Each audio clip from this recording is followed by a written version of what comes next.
Hi everybody, I'm George. And I'm Bob, we're the Shipping Goblins from Beetle and Grips. Today, we're going to talk about the amazing Map Vault Collection. And with the Map Vault Collection, you get a bunch of gorgeous, two-sided maps, all scaled for standard minis. Yeah, get yours now for the Map Vault Collection from Beetle and Grim, and all the players at your table will be revved up and hyper because the only thing they'll be able to say is... Yeah, go ahead and do it! Zoinks! Yeah, do it again! Zoinks!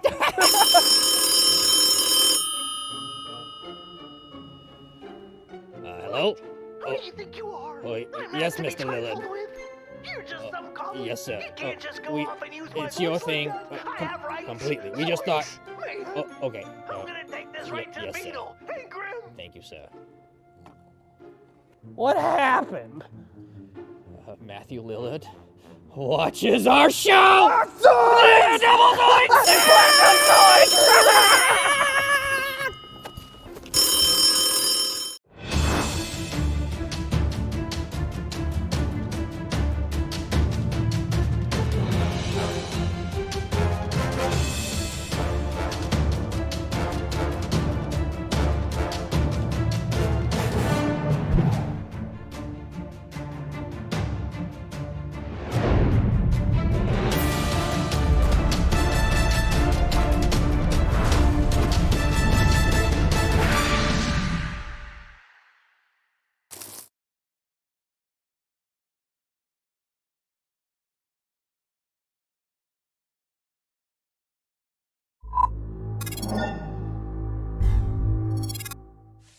And we're live. Yes. And there is nothing Hello. like clicking 7 buttons in a row to calm the nerves on a Friday night.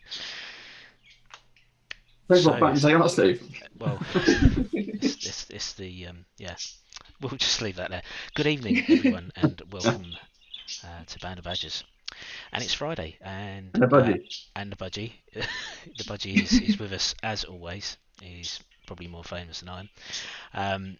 So yeah, I'm in the top left-hand window tonight, which can only mean one thing: we are playing a sci-fi related game. You're in the wrong season. It's the level of banter we're going to get during the show, is it? It is now, yeah. I've had a hard week at work, Steve. I'm ready. Here we go. How long was this first entrance bit supposed to take us? Not long, because of course we have a guest this evening, and it is RicMOHRI, aka RicMTheGM. So Rick. welcome, Rick. Thank you Hi very much. everybody, for good to joining be here. us. So yeah, Rick is joining us. He is our first guest on the Starfinder stream. So I'll eventually get around to telling you what we're playing tonight, which is Starfinder, and we are playing the Live Free or Die adventure path, and we're starting out with chapter 1, which is We're No Heroes. So I've assembled this appropriately non-heroic motley crew to play Easy. through it with me. Easy. Rude. You're saying we're I no take great heroes. offence to that. Easy. Heroes hidden deep, diamonds in the rough. Mhm. So thank you to Beetle and Grims as always for supporting this channel and allowing us to make all of the content we bring to you on many evenings during the week. So tonight obviously we have Starfinder, and tomorrow we have our returning Avernus game. I believe it is episode 2, it's the third show, because obviously we have a session 0 as normal. So episode 2 tonight with a special guest. I won't reveal who, but you'll have to tune in and find out.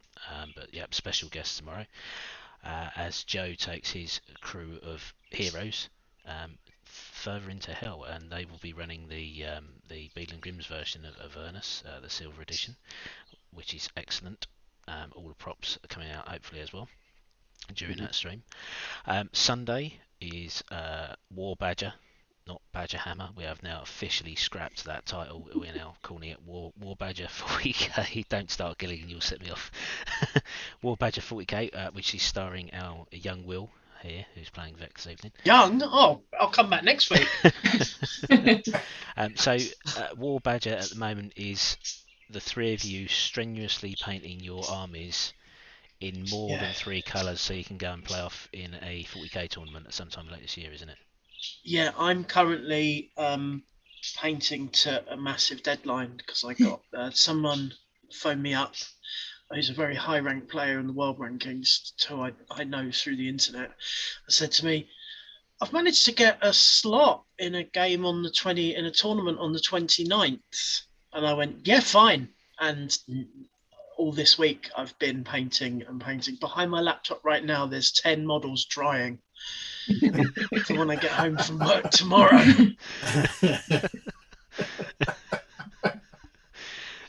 So that's War Badger, where you can tune in and watch Will have a mental breakdown. Yeah, it's pretty much how it's been, man. So Mondays would have been our brush off evening, but of course that finished last week. Who won? Who won, Steve? I'm not sure. And it sort of hardly seems worth talking about anymore since I found out I don't get dragon rights, and it is only bragging rights, and I completely heard that incorrectly. Bragging. So the gold dragon that sits behind Dave, which was promised me as a trophy in order to get me to take part, is not mine. It was any gold dragon trophy. We haven't found it yet because we're waiting for conventions to open. Okay, I will hold A you little to one. that. A little one. I don't care how big it is. Here's I a just want gold something. dragon egg. There you go. It's amazing how gold dragon eggs look a lot like what they serve at the ambassador's residence at Christmas. It is. Because I'm posh like that, you see. I go there and I get some. So this Monday won't be brush off. We will be returning to Mondays shortly. Where we're going to have a hangout session. We are all planning on painting the same type of way, but I won't reveal that. We'll wait till closer to the date. That will be coming soon. Tuesday is our last episode of Vaesen. It is. So tune in for our finale. See what happens to Father Pavel, or Liar Pavel as they've now dubbed him, I think. And bring that excellent story to a conclusion. Wednesday, we have our interview. Am I allowed to say this? You're going to cut me off again. No, you can say that. It's out now. It's out. We are from a few hours ago. We have announced it. Awesome. So we are. Dave and Lee are going to be interviewing the writer and creator of Symbaroum, which is a free league. Another free league role-playing game. So from the creators of Vaesen, the Alien RPG, Coriolis, Symbaroum is a Nordic Viking setting. It's all built around the concept of lore and chaos and exploration. So the rule books in their D6 dice system, excellent, loads of lore, lovely artwork, as you'll get to see on Wednesday. But they have recently done a Kickstarter for a 5e version, which is great. So if you like your D20s and you want to play a different setting, can't recommend it more. It is a brilliant book. All of their products are very good, very high quality. So I have Coriolis, and at some point we'll play Coriolis because it's an awesome product. And then of course that brings us round to Thursday, which of course is Runelords, and we are getting close to the finish of Runelords. We're now on chapter 5, so only one chapter to go.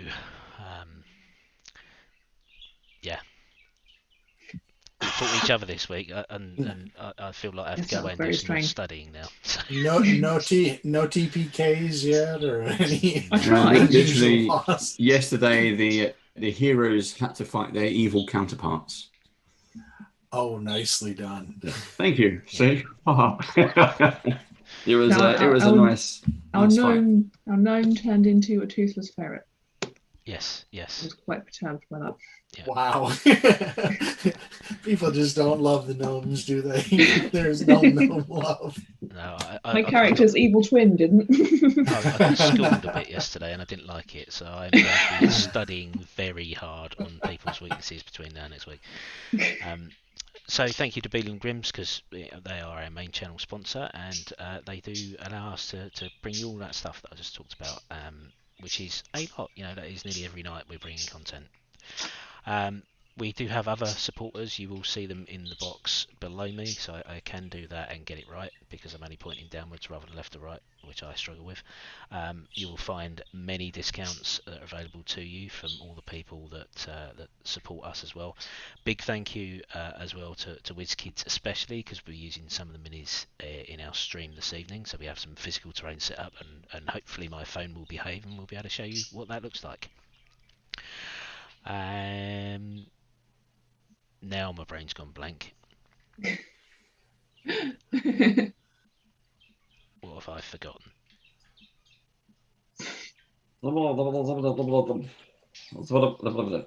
Oh yes, of course. You can support us as well.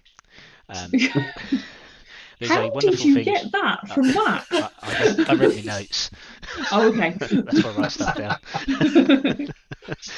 You can support us as well. There is a wonderful thing called Twitch Prime subscriptions, which don't cost you any money, unless, of course, you're paying the bill for Amazon Prime. But yeah, you pay for Amazon Prime for free delivery on all the stuff that you order off the internet. That'll be locked up. So make that Twitch Prime useful. Don't let it go to waste. Please send it our way. It gives us a few pounds with which to spend on pizza, minis, or Kickstarters if you're a friend of Dave's and he has your phone number and constantly bombards you with links that are about to be released.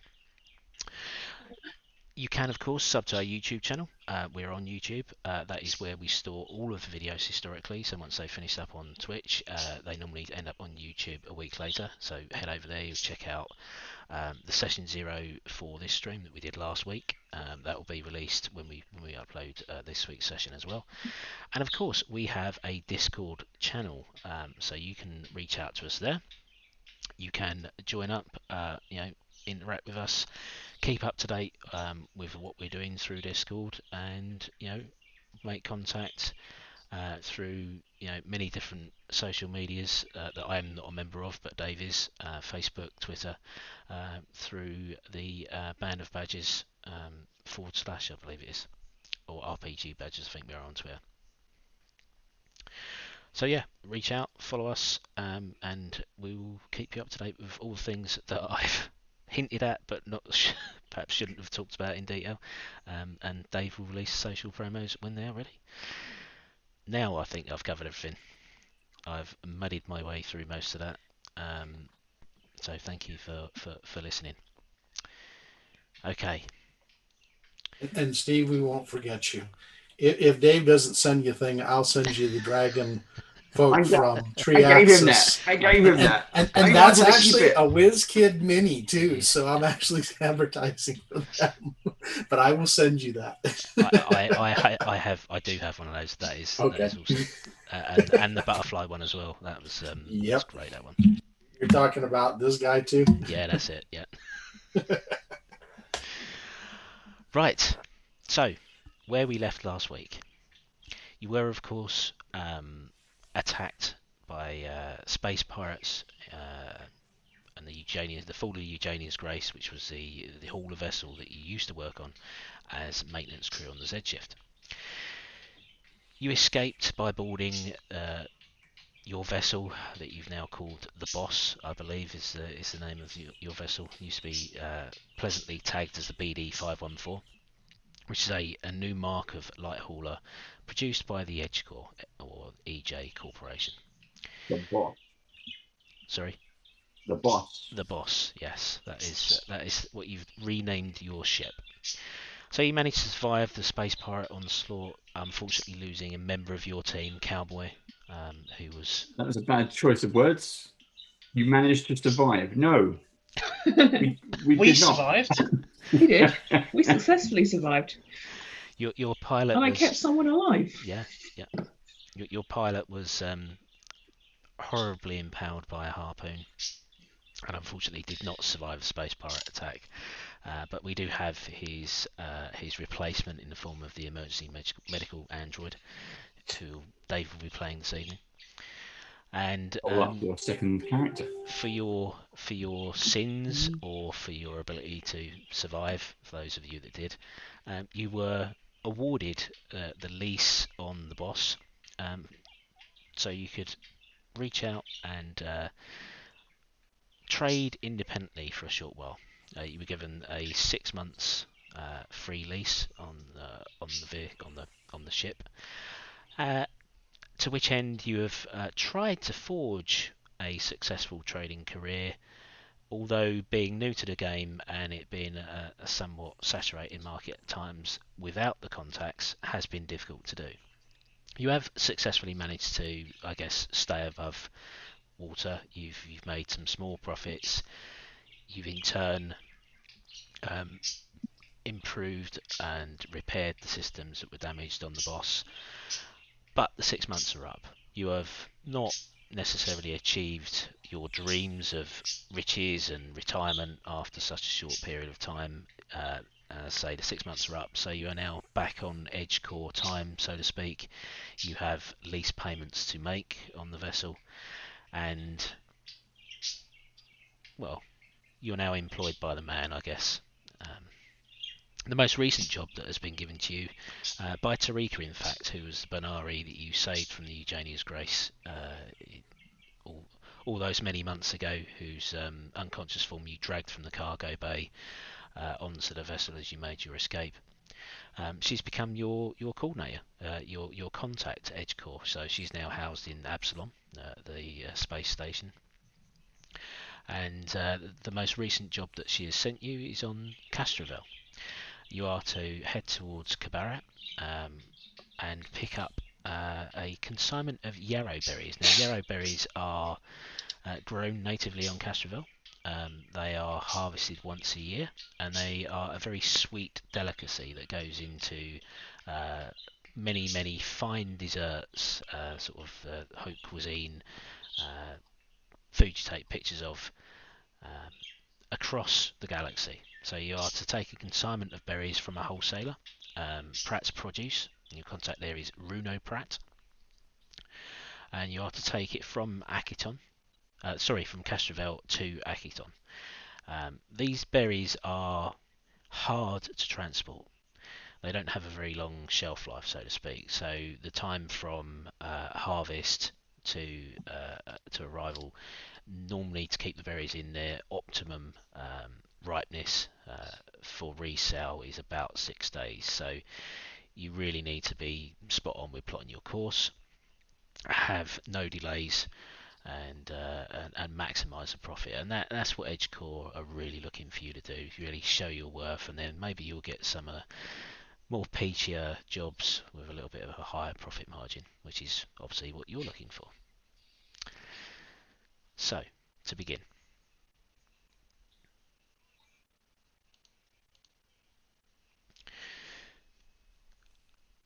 as you breach the atmosphere of Castrovel, rain slowly sleets down onto the small freighter as you descend, the aptly named Boss.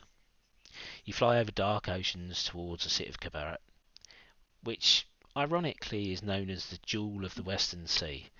Well, in this weather, there is absolutely nothing jewel-like about it. The city doesn't sparkle.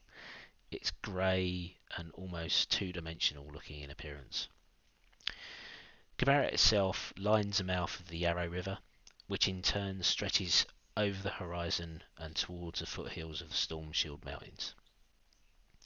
Navigation beacons and the city's traffic control AI direct the Boss to a landing pad at Ship's End. And Ship's End is the city's bustling starport, where all of the traders and the intergalactic tourists, comers and goers end up arriving on Castrovel and at Cabaret in particular to do their business. You've been assigned a landing pad, however, you will need to guide it in to its final destination. So, Captain Masomi. Of course you have no pilot, since Cowboy was horribly impaled into the rear bulkhead of the bridge. His spirit, of course, did inhabit somehow the ship's onboard computer, so his skills lie in the many layers of AI that control this ship. You will need to punch in the manual commands to land this vessel. So, can you please make me a piloting check? Me? Yes. Oh no, but I don't think I've actually got anything in that. Don't fail me. You failed me. 8. 8. Fortunately, the spirit of cowboy in the system adds a +5 to your roll.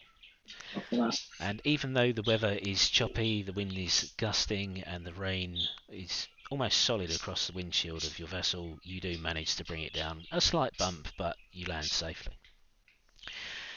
Various maintenance crew appear from various different buildings. They plug in to refuel. They supply temporary power so the engines may be shut down safely.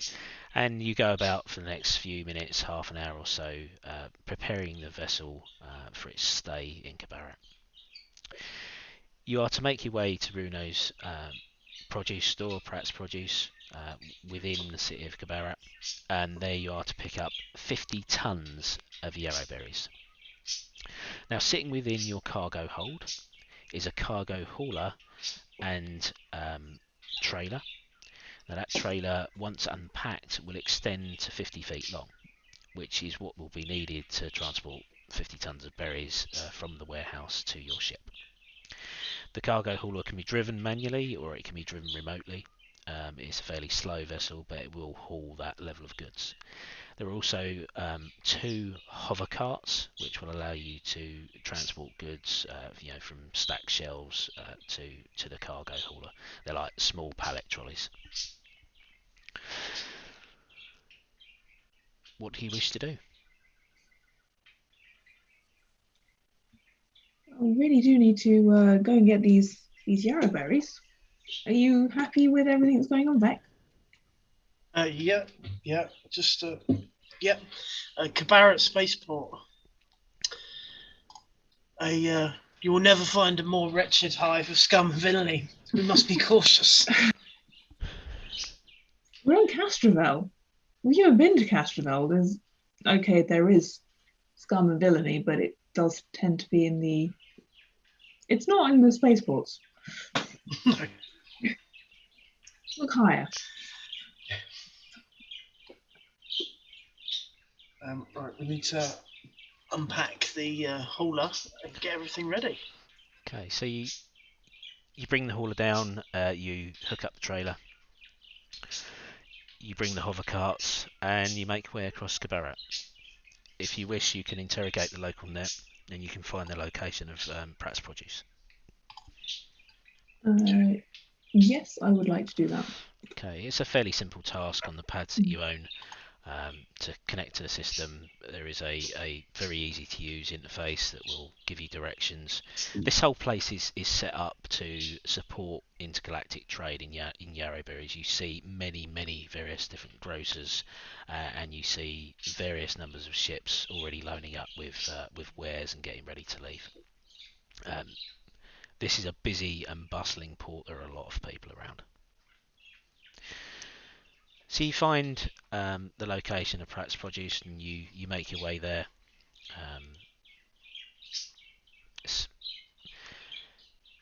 You approach what looks like an industrial warehouse with a small shop front attached to it.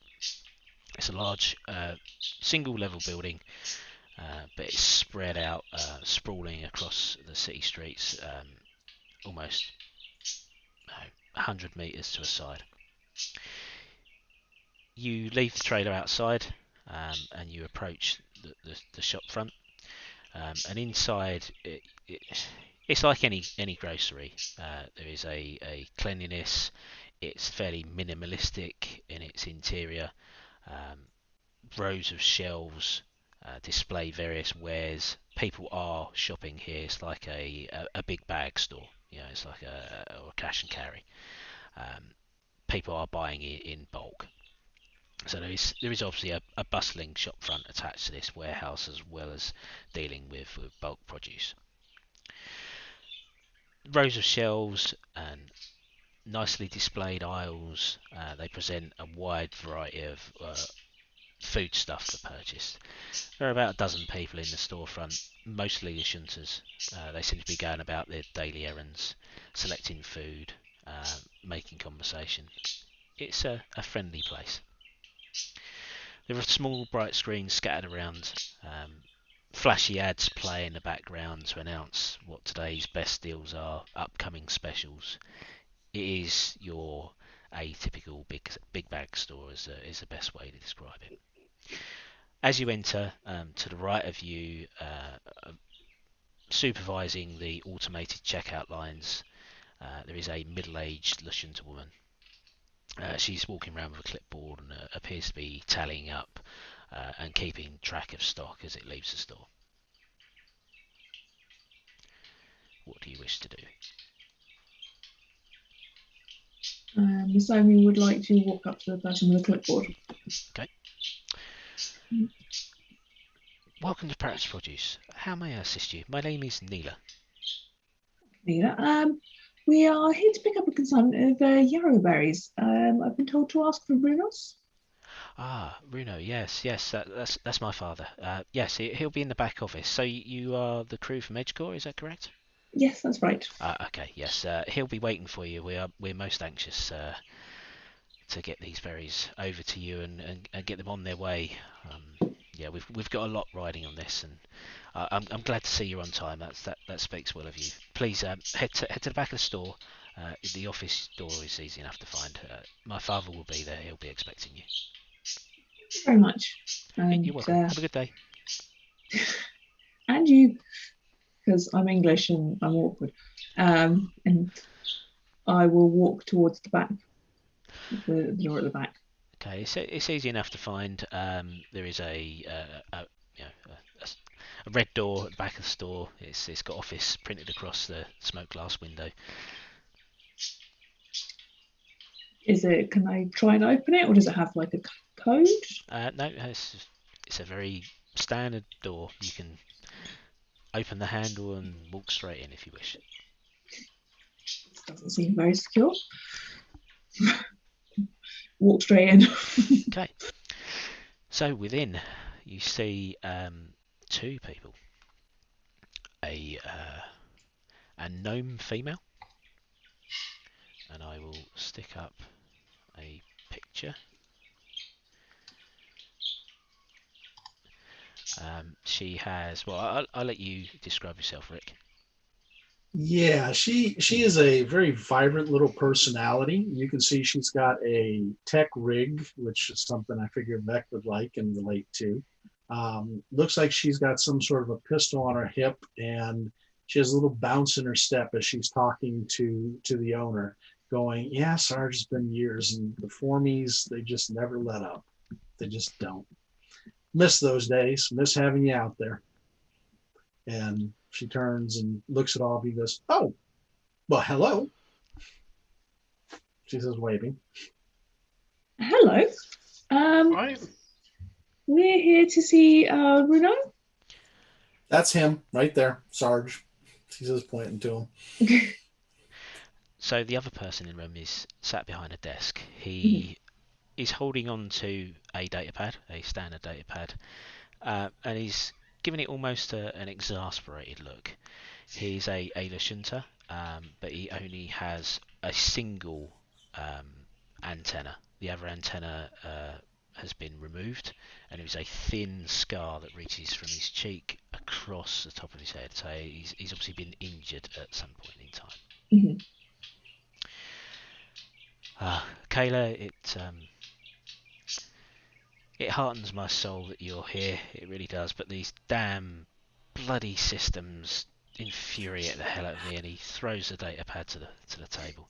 Sarge, that's not how you fix it. Give me your datapad. You got to remember, tech is gentle. You don't beat it. Give me a field rifle and some field rations and put me in a trench for a week, and I'd rather do that than this damn job. I miss the old days.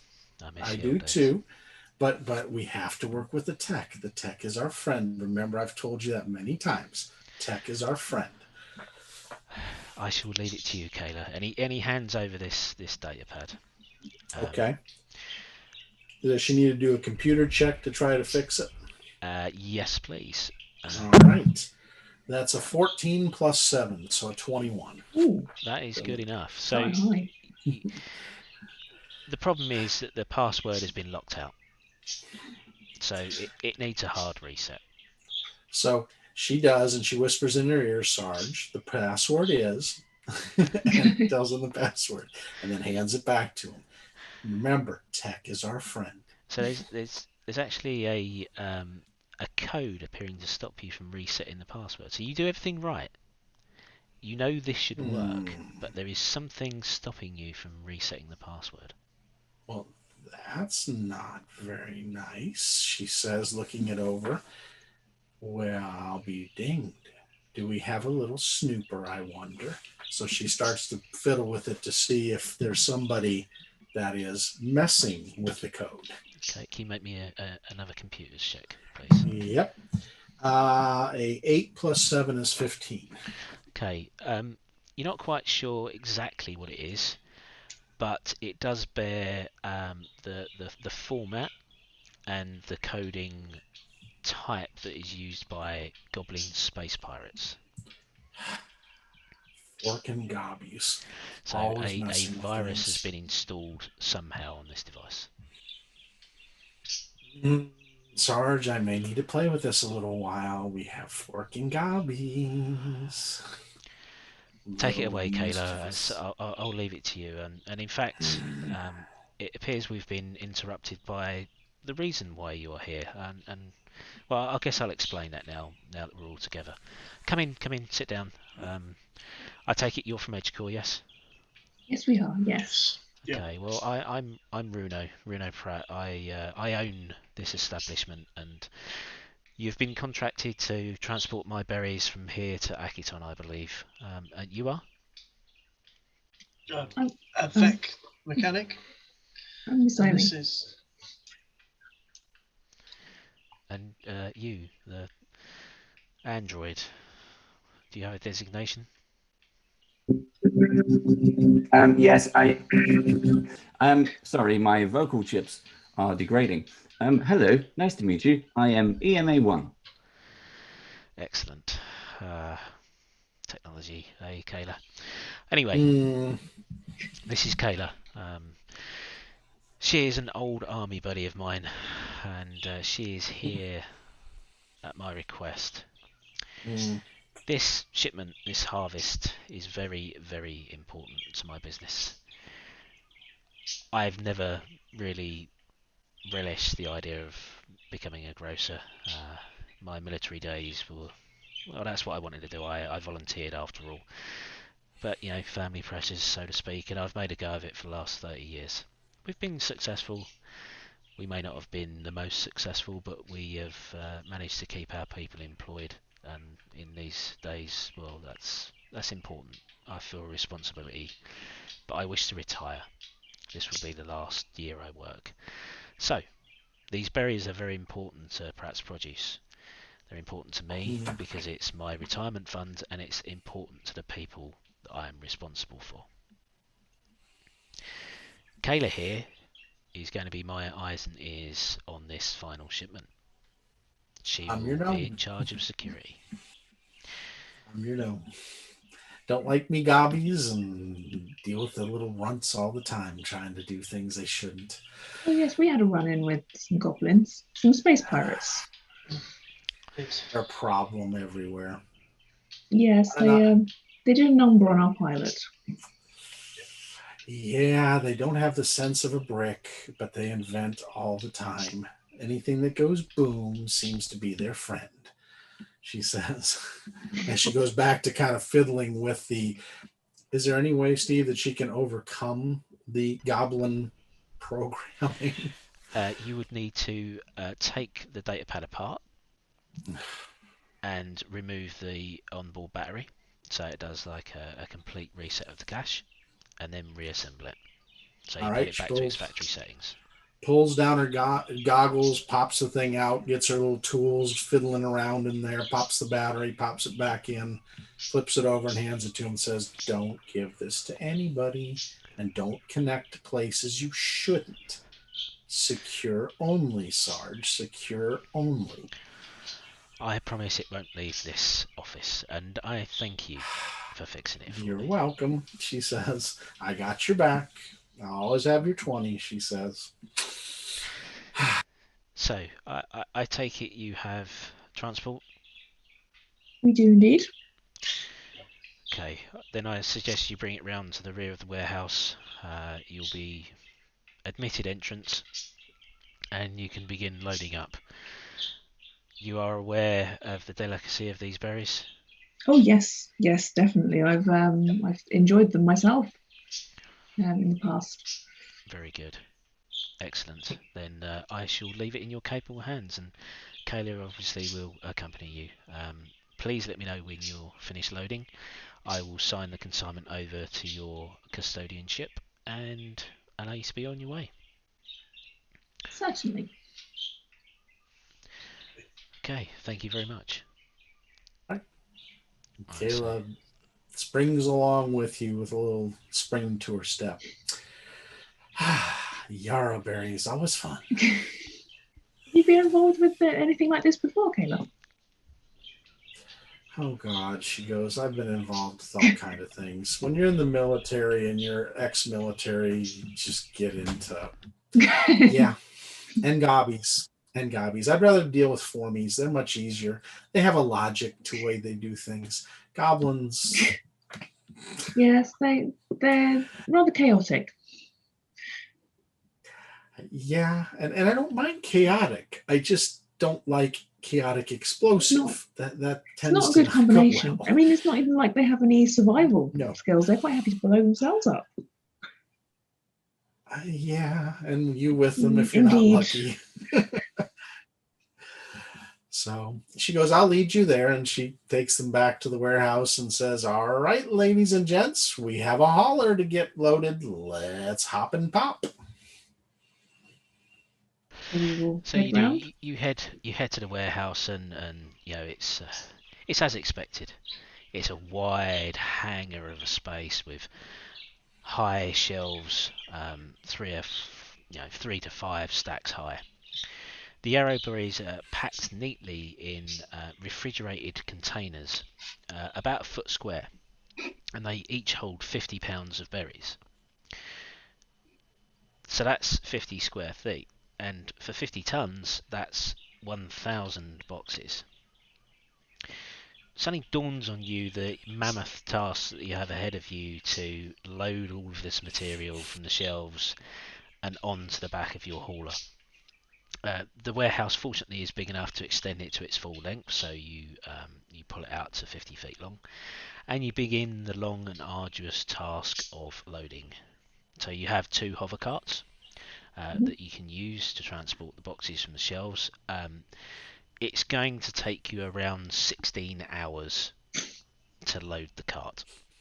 Is there anyone available who might be able to help us? No. Damn it. This is your task, and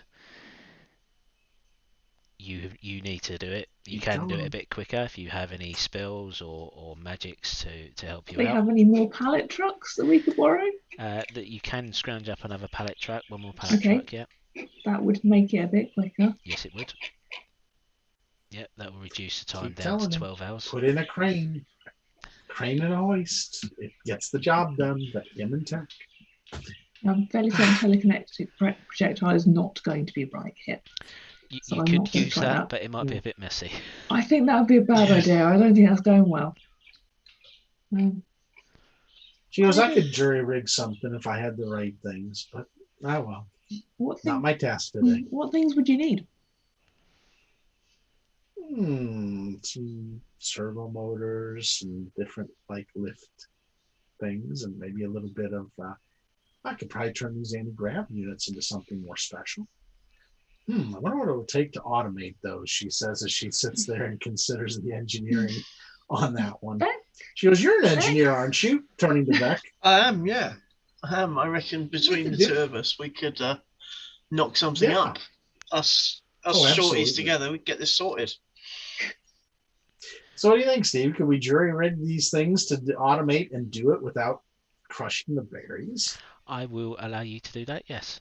Yes, make me an engineering roll. You have a circumstance bonus to your roll, seeing as Vec is assisting you. All right. And that is a natural 20 Ooh. plus the 7 plus his little bonus. First Her roll. eyes are alight. I mean, if they could get any brighter, she's like, "Ooh, I like this." So she's working with her rig and her toys and working with Beck and saying, "See, all you need to do is this." And all of a sudden, you have automated lifts. So you manage to scrounge up a few parts, nick a few bits and pieces from Vex Droid. You install a camera, you jury rig some programming, and you manage to turn the manual pallet trucks or the hover carts into automated loaders, which still take similar amount of time. It will still take 12 hours, Sure. but you haven't got to do that work yourself. Nice. See, technology. I tell him these things. He doesn't want to spend the time. This didn't take any time at all. And Nope. get on And with by the it. way, Vec is very helpful. I appreciate his help. It's always having a little bit of good insight in Beck It's, is amazing. It's just interesting seeing how someone works with what are they called? Thumbs. there. Hey, thumbs are great things. Everybody says opposable thumbs bad, but as a gnome, I love them. I've had to get the ship customized. There was too many thumb buttons in there for me. Well, I could work with you on that. We could jury rig that around for you. Just need some parts. That's all I need. Little parts, little elbow grease, and we'll get it. Okay, so berries are fully loaded. You contact Bruno, and he wanders into the warehouse. Friendly. Well, you finished See, quicker than I Sarge, expected you to. Automated. I'm telling you, now these are automated. Don't break them. They will do this better. I will pass that information on to Nina. She's taking over. As I say, this consignment is very important to me, and I thank you for helping me. You know, it's a long journey to Akiton, Always. and believe me, my time in the military, I know all about ship rations. So, as a way of thank you, take this extra pallet of berries for your own use. I'm sure they'll break up the monotony of processed food on whatever vessel mark you're currently sporting. Of course, you can sell them if you wish, if you require the credits, and well, that's what I need to talk to you about. Each of these boxes, you should be able to get 500 credits. That's 500,000 credits. By the time we've taken off import taxes, duties, and fees, well, we're probably down to 400,000, of which I will get 50% and EdgeCore will get 50%. Your profit will be paid by EdgeCore. At least that's my understanding. That 200,000 is very important to me. I need to pay the farmers, I need to pay my own people. They have their livelihoods to think of, and whatever's left will be for me to retire on. I won't let others go short and take profit for myself. So please make it to Akiton within the 6 days before these berries spoil, and make sure you get full market value. We got you, Sarge. Yeah. Don't worry. We'll get you full market value, or maybe more if we can. Right. I'll be happy with full market. I don't like the idea of ripping anyone off. You know, I like to deal fairly. Oh no, we don't want to rip people off, but point out how fine the produce is. Come all the way from Castrovel. True, Sarge. It would be an extra amount for most people to get, so it may not be unfair to go a little more. Well, I'll leave it up to you, but I wouldn't want to jeopardise the trade. And if we're looking for fairness, then I do have a contact. Hive Market on Akiton. That's where most of these berries go, and you'll get good prices there. They'll wholesale off world to other places, but yeah, you will get a good price there. I have a contact. Car Imports. That's one of the bigger warehouses in Hive Market. I've dealt with them previously. Siski is the owner. She'll give you a fair price. Maybe you'll get a little bonus there as well. I don't know. It depends how many other purchases they've made this season. But if you get there quickly, get there first, then they might be more willing to part with some extra coin. But you can trust Siski, you can trust Car Imports. Reach out there before anywhere else. Of course.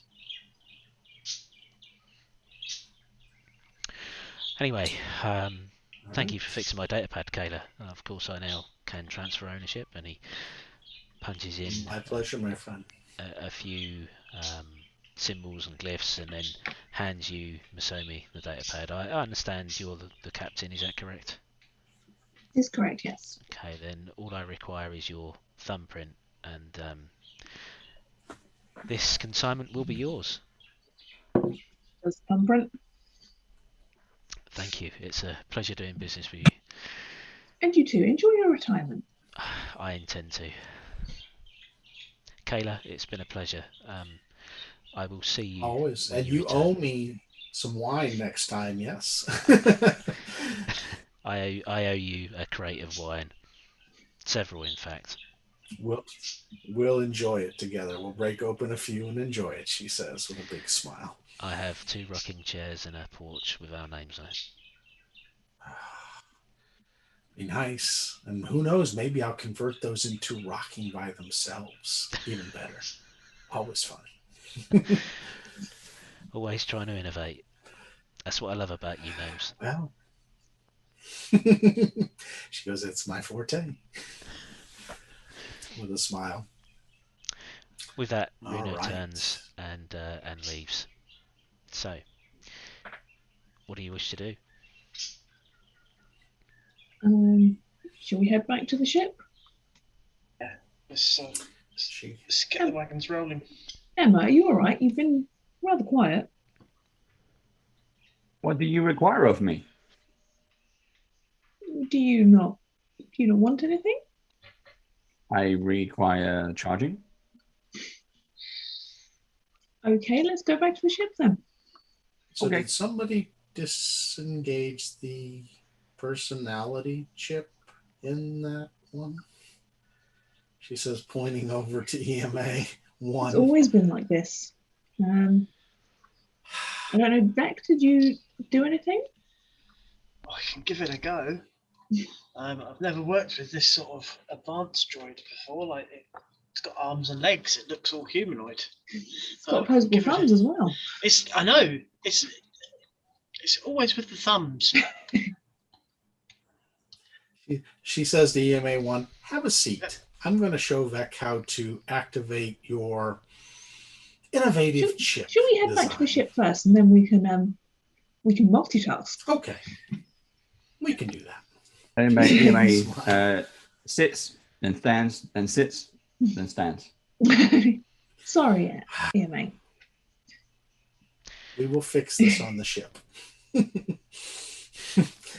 So you Make it much easier. you head up to the cargo hauler at the front, and you back it out of the warehouse, and you slowly begin to make your way through the streets of Kabara, heading to Ship's End and your vessel. You pass by many of the other warehouses, and you notice now, as it's got later in the day, you spent the majority of the day packing berries. Night has fallen. Most of the other places, certainly all the shops, the other warehouses are quiet. The streets are, fairly empty. It's starting to fill up, maybe with the leisure people, going out to bars and stuff like that. But road traffic is quiet. As you approach the main intersection that will take you off to Ship's End, you see ahead of you what looks like the hunched shape of an elderly lady. She's pushing what appears to be a baby carriage or a small trolley.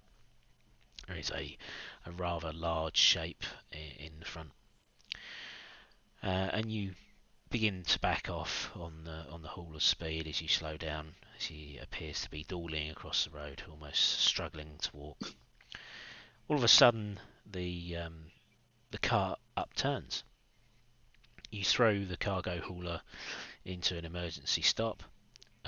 The trailer on the back slowly begins to jackknife, but fortunately you weren't travelling at much speed. It doesn't really go sideways very far. You come to a halt. The old lady stumbles, and you notice what falls off the front of the trolley is not a baby or a case or an object. It's an oil barrel. She kicks it in your direction.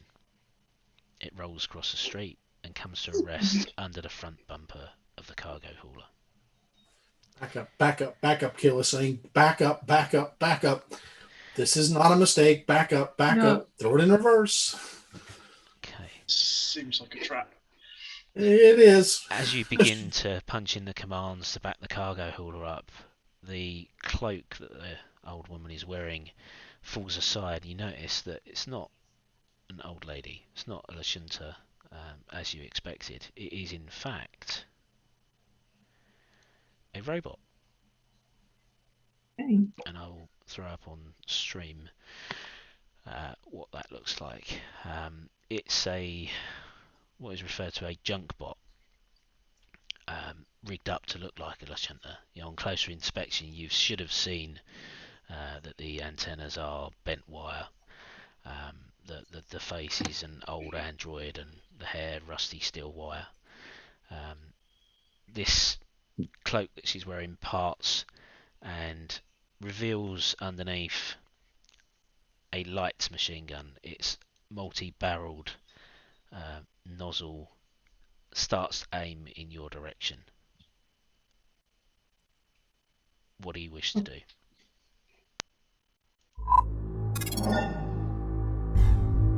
Orcus. I would like to. I can't remember how to. I'm not prepared. Okay, right, so we will jump to the map view, and I will put that on so the audience and you can see the map in front of us. You should be able to see the cart and the creature and the barrel.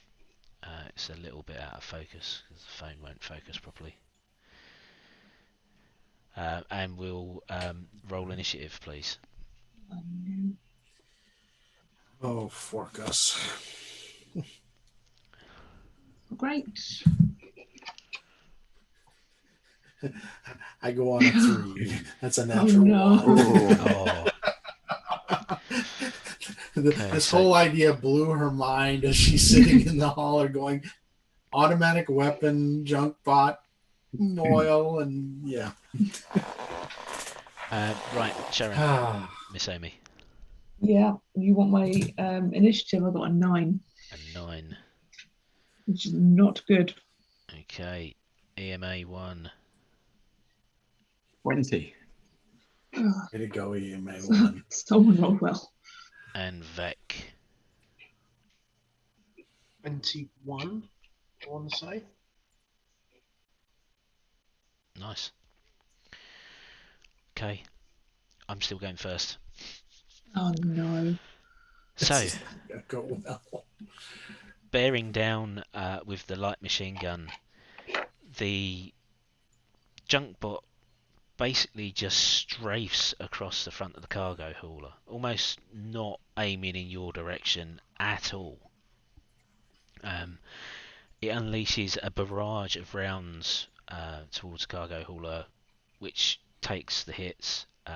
The engines are actually at the back, not the front, so it doesn't do critical damage, though the hull is pierced in several positions. More importantly, however, the barrel at the front of the vehicle that you can see there in the picture is penetrated, and a fiery explosion engulfs the front of the cart.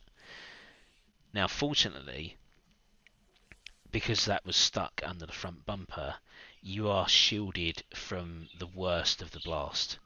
The vehicle, however, isn't. The axle pops and something breaks within the front of the cart. It drops to the ground, the suspension seemingly damaged, and that is not going anywhere for a while. Those of you that were in the cart, which I'm going to assume was all four of you, I'm assuming you're riding on board. Can you all make me a reflex saving throw, please, as you are thrown bodily out of the cart by the force of the explosion? I got a natural 20. Very well done. All right, so here 32. we go. My reflex. 32. 4.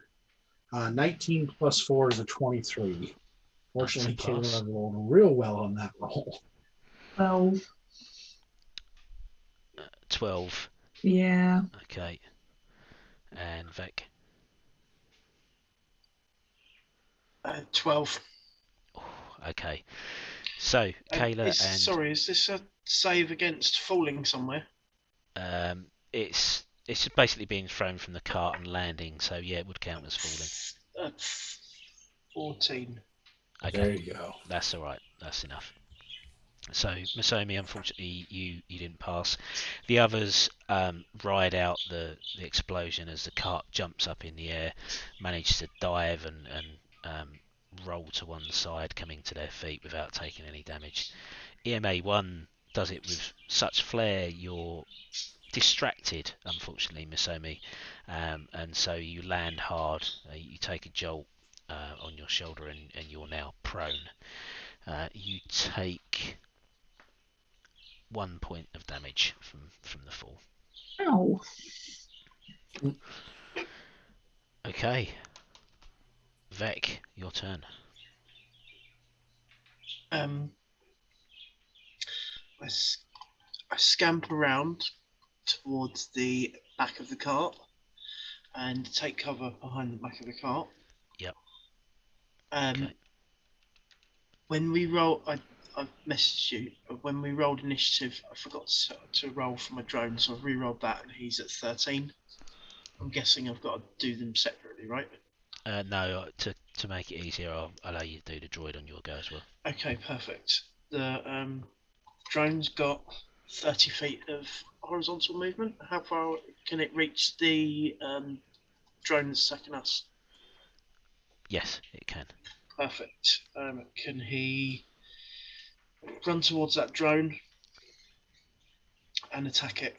Yep, go for it.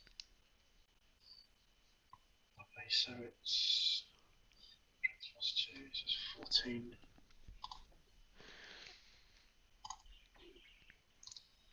That is a 20. That is a hit. It's 1d3 damage plus 2.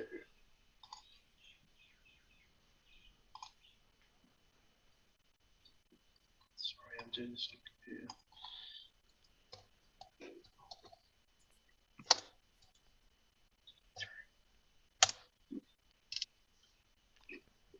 It's 4 damage.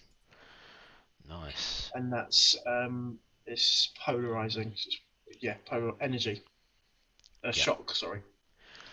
Okay, so your android overcharges its power claws. Electricity sparks across as it reaches out and grabs the side of the junk bot that's attacking you.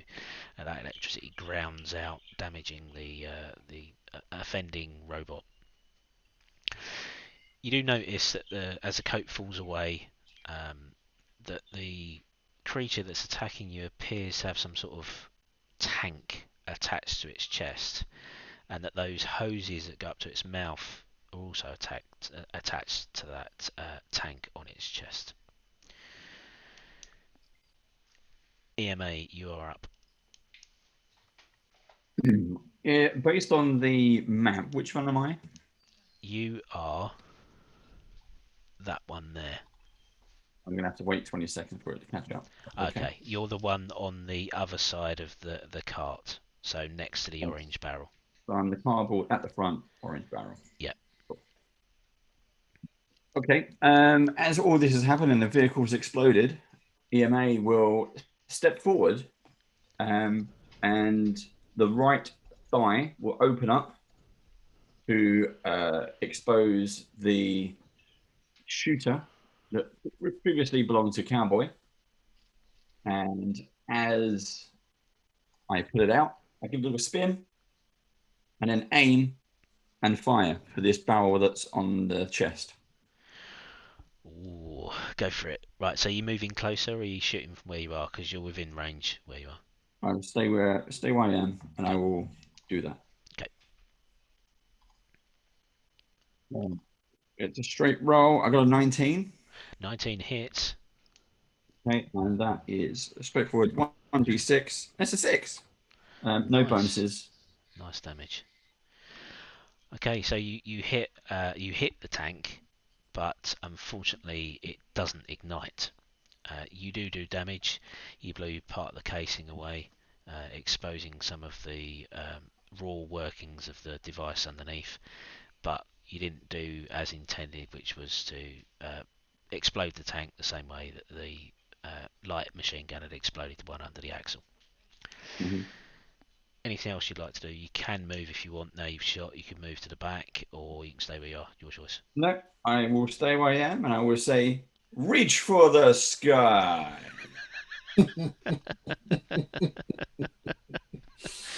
Nice. I did not forward style. Okay, Misomi, you're up next. How far away am I from this android? About 20 feet, but you are currently prone, so you will need to stand up. Do I need to stand up to cast a spell? No. No. I shall lie there. Well, that's just rude. Look what you've done to our trailer. Oh, you're really going to have to pay for that, and I would like for you to roll me a will save, please.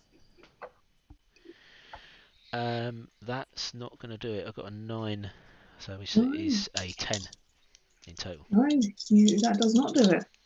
You take garbage. 5 points of psychic damage as I cast Mind Thrust at you. Ooh, nice. So you cast your spell. That you see the creature sort of take a half step back, jolt like that, and sparks appear from various different transistors and various parts have been used to assemble this junk bot in a rush. And you can see all the parts that don't really go together, and your mind warpers cause them to operate against each other. Polarities change and things to go badly. Yeah, that's right. That's right. Now, what are you going to do to help us with this? And she's going to just continue berating. she's embarrassed about falling off, so she's taking it out on the easiest person. Okay. Anything else you want to do? No. Okay. Veg. No. Kayla. So which one is Kayla on that? Is she over by our android over there? Yeah, that's correct. I've given you the Starfinder Badger Mini. Oh, nice. So as our guest. I love it. She's going to move just to the side of him towards the barrel, the orange barrel. Yep. And just take aim and take a shot at the barrel on front of the junk bot. Figuring that's probably, if I hit it just right with this projectile weapon, that could be a big explosion after Cowboy's shot. Yep.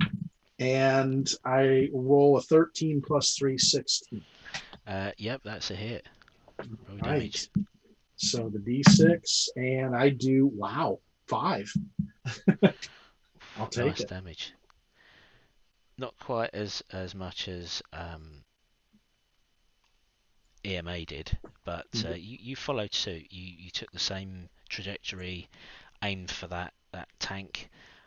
You did hit it, but unfortunately just not right in that sweet spot. You're using lower caliber rifles, Of course. so it hasn't quite got that punch to get through the armor. It knocks another bit of the casing off, exposing MOHRI, and as the junk bot, already not put together very well, is starting to look a bit haggard and damaged. Beautiful. Is there anything else you want to do? No, at that point, no. Okay. Right, so at the end of the round, you hear the whine of turbines. Black smoke starts to billow from across the roofs either side of the street that you're in. And a loud drone comes from overhead. You look up, and slightly behind you, and you can see 3 sky cycles come into view. Each ridden by a space goblin. The centre one looks like it's the guy in charge. He's got the slightly less cobbled together equipment. The other 2 are obviously minions. And they start to come into land. It looks like the chief is going to stay in the sky and maybe survey things from that higher elevation, but the other 2 are coming in towards the rear of the cart, towards Vec. So I will add them to the map. They're going to be slightly out of view to the audience. I'll try and zoom out a little bit. Damn Gobby and Gobby machines. Doesn't seem to want to do that. I think Droid Cam has had a moment again. Yes, it has. Okay. Right, what we'll do is we'll switch back to that view and not worry about it for the time being. So, there's 2 goblins that have landed towards the rear of the cart.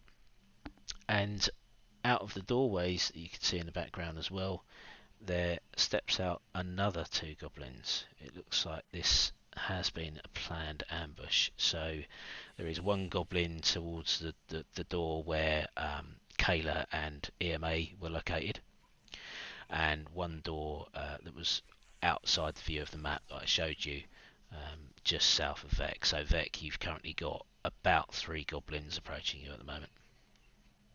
Excellent. Feeling a bit saucy. You can do it. You can do it. They don't get a go. They will come in next round, and they'll be at the end. So, Vec, your turn. I'm going to... Is there any position that I can take where I get into cover from where these goblins have appeared? Yeah, so almost back where you were, there is a large crate that blocks most of the cyborg. So you could head back there and take cover from the goblins. You'd have cover from the goblin where EMA and Kayla are because of the cart, and you would have cover from all 3 goblins local to you if you stood behind that crate. So yeah, you can get there and you can take cover.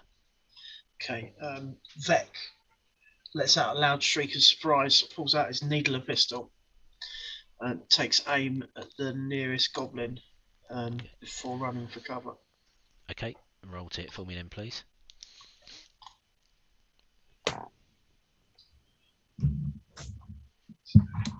For shooting, is that strength? It's dexterity. Dexterity 16 plus 3. That is an 18. An 18 hits. Roll your damage, please.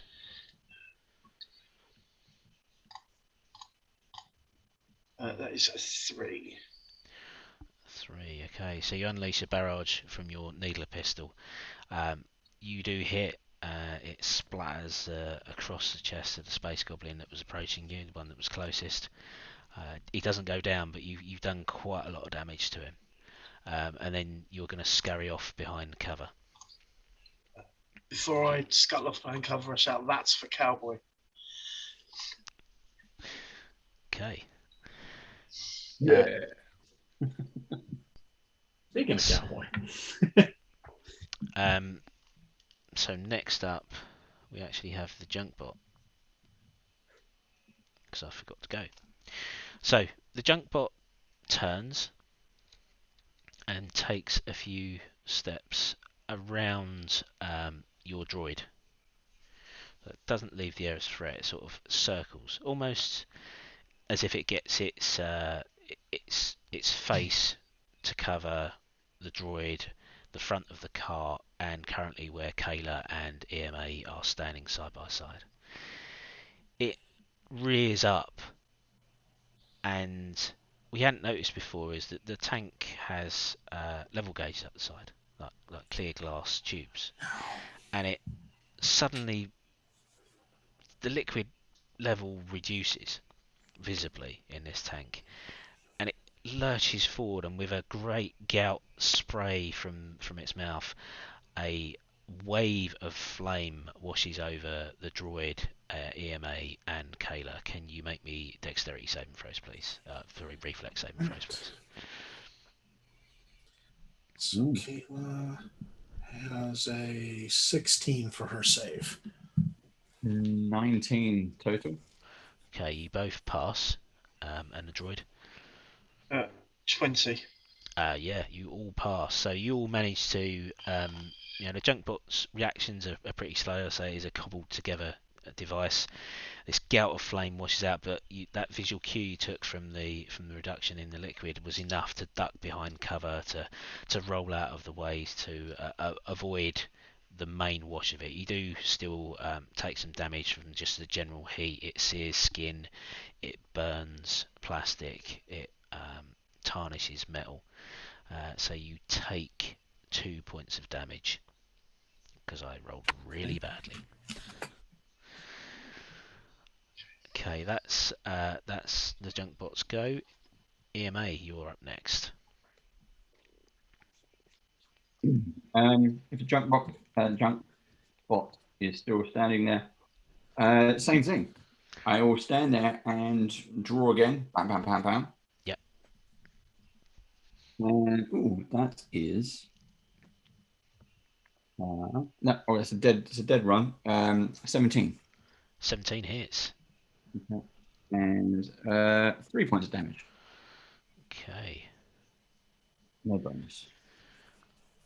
So you with another flourish of the pistol take a dead-eye shot at the chest again. Again, you're taking parts off it. You're not quite getting in that sweet spot. Not quite hitting in just the right place to penetrate through and ignite the obviously flammable liquid that's strapped to the chest of this Junkbot. Do you wish to move? There is a goblin behind you that you're aware of. Literally behind me. No, it's about 20 feet away. It stepped out of the doorway that's behind you. No, I'm focused on this target, and that is it. Okay. I will wait until this target is down. Yep. That's your turn over, Miss Somi. Okay, so how close are the goblins to me? The goblins are 40 feet away. Too far away. What do I want to do? Okay. I'm going to continue berating this poor defenseless. Well, it's not defenseless. Junkbot. Stand up. Go. What, you're setting us on fire now? We've got something important to do. We've got places to be. I mean, why are you doing this? And she wants to talk at him so much as to daze him. Okay. So it depends if he's a CR3 or lower. It's lower. It's lower. Okay, so could you roll a will save? No, because I've got the same number as last time. 10. Yeah. He's dazed. Okay, so that means he's unable to take actions, but he's got no penalty to his AC. Okay. So you manage to completely overload the head of the Junkbot. Sparks fly everywhere. Electricity grounds itself across various components, and it stands completely Honestly, frozen. if you want work, then you could come and ask. You could have helped us load up and then load into the. And she just keep on going. She's good at talking at people. It continues standing there, shaking as bits fall off from the overzealous motion caused by your spell. Okay, so you've stood up from prone now, yeah? I have stood up, yes. Okay, good. Kayla, Good. you're up next. I feel like I should have stayed. So, what's the closest concentration of goblins that has the most goblins to me? That isn't necessarily on the produce, but is still a little distance from the produce. So the biggest concentration is at the back, on the opposite side of the cart from where you were, which Vec has just left. That is a good 50-55 feet away from where you are at the moment. It's not a The good place. closest goblin to you, singular, is at the doorway about 15 feet behind you, and then a similar distance in front of you is the junkbot. All right. So running past the 15-foot goblin with enough distance that he can't necessarily strike out at me. Yep. I'm going towards the ones in the back as I'm pulling the pin from my fragment grenade. And I'm going to toss it just behind them so that the blast radius doesn't affect the berries, but it sure as heck will affect them. And Nicely tossing with a 19 plus my thing, 22 to Okay. hit. What the most direct path is to actually jump onto the back of the hauler Sounds beautiful. on top And of the crate. So can you make me an acrobatics Yep. check, please? I will. And that is a 17 plus 2 is a 19. Oh, awesome. So you run towards the back of the hauler. You deftly leap up onto the stacked crates, and you get as far as you can towards the back, where you see an array of goblins approaching the rear of the cart. There are 3 closely grouped together, moving with intent towards the berries. You reckon you've ascertained their target. Yep. You pull the pin on your fragmentation grenade and you launch it towards the one at the front. It lands deftly at his feet and explodes. Roll your damage, please. 6. Gobbies be gone. They are indeed gone. And they will be gone even more because as the grenade explodes, you realise what you hadn't seen was clearly the rest of the ambush, and it suddenly twigs that the barrel you were stood next to before, when you stood next to MA, was very much like the barrel that rolled towards the front of the hauler, and there are 2 others towards the back of the hauler, and one of which your grenade has landed right next to and caused it to explode in a great ball of fire that engulfs the goblins even more. So they're not just dead, they are incinerated. Unfortunately, it was quite close to the back of the cart, and it does do some damage to some of the crates there. So the 1,000 boxes that you did have, you lose 5 as a result of that explosion. So you now have 955. Coming out of my pay, she says. But that was awesome. That was epic. He took out those 3 goblins in one go. Very good. She started to do the fist pump until she saw the damage to the crates, and her head just goes, damn. He's going to kill me. Now, unfortunately, that does mean that the head honcho is not looking particularly pleased. No, I got a bullseye on top of me. You have. So from his sky cycle, he does take a bead in your direction. Damn him. I'm going to go flying off. With a roll of 2, misses. So he shoots way wide. Hit me, don't. Yeah, hit me, not more produce, is what she's saying. No. Hit me. The bullet ricochets harmlessly off the street. The other goblin moves towards the side of the cart, not paying any attention to either you or the EMA. Picks up one of the 50-pound boxes and struggles back towards the doorway that he came from. You just hear the cry. You hear the cry from the holler: "Shoot the goblin! Shoot the goblin! Shoot the goblin!" So somebody shoot the goblin. That's their go over, and it's Junkbot's turn. Crap. It's dazed. It's dazed, so it loses action. Yes, that's right. Come on, Vec. Nice. Well done. So Vec, your turn. So the goblins that were behind you have now been neatly incinerated by Kayla's fragmentation grenade. There is one goblin on the other side of the cart that you've seen pilfer one of the crates and is heading back towards the doorway that it appeared from, or there's a junk bot still at the front of the cart. Vex sees the goblin still in the box and levels his needle and pistol at the back of him. Okay, roll a hit for me then, please. 7. Unfortunately, not enough. Your shots go wide, ricocheting off the panels of the building opposite. Okay. The drone's still in combat with the junk bot, right? Yep. Perfect. The holy goblin grenade of Antioch. So I love chat. That's 16. 16 hits. Roll damage for me. Oh, Baron, I'm definitely going to be copying that later. That's an awesome clip right there. 4. Nice. Okay, so again, energizing the claws on the droid, it reaches up, grabs the already shaking form of the junk bot that's dazed, and pumps even more electricity through its form. Nice. That's the end of my turn. Okay, EMA, you're up. Same thing again. I'm going to shoot around the drone, the droid, Vex bot, and try and shoot it again. Yep. Roll Same position. I'm just holding the same position the whole time. It's all right. Pam, pam, pam.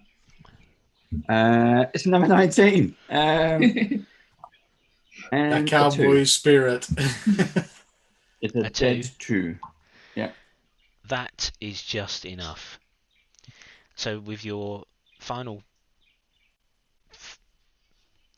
fire of the hammer, as you pump the last 3 rounds into its torso, you decide to go for a headshot this time. It's sparking, there's electricity grounding off it, it's frozen immobile. You take a little bit of time, you take a bead, and you fire your final shot directly between the eyes of the junk bot. Its head smashes apart and it falls limp and now deactivated to the ground. Well done. Well. So there is just one. I'll spin my gun in the air, and then as my leg opens up like RoboCop, I put it back.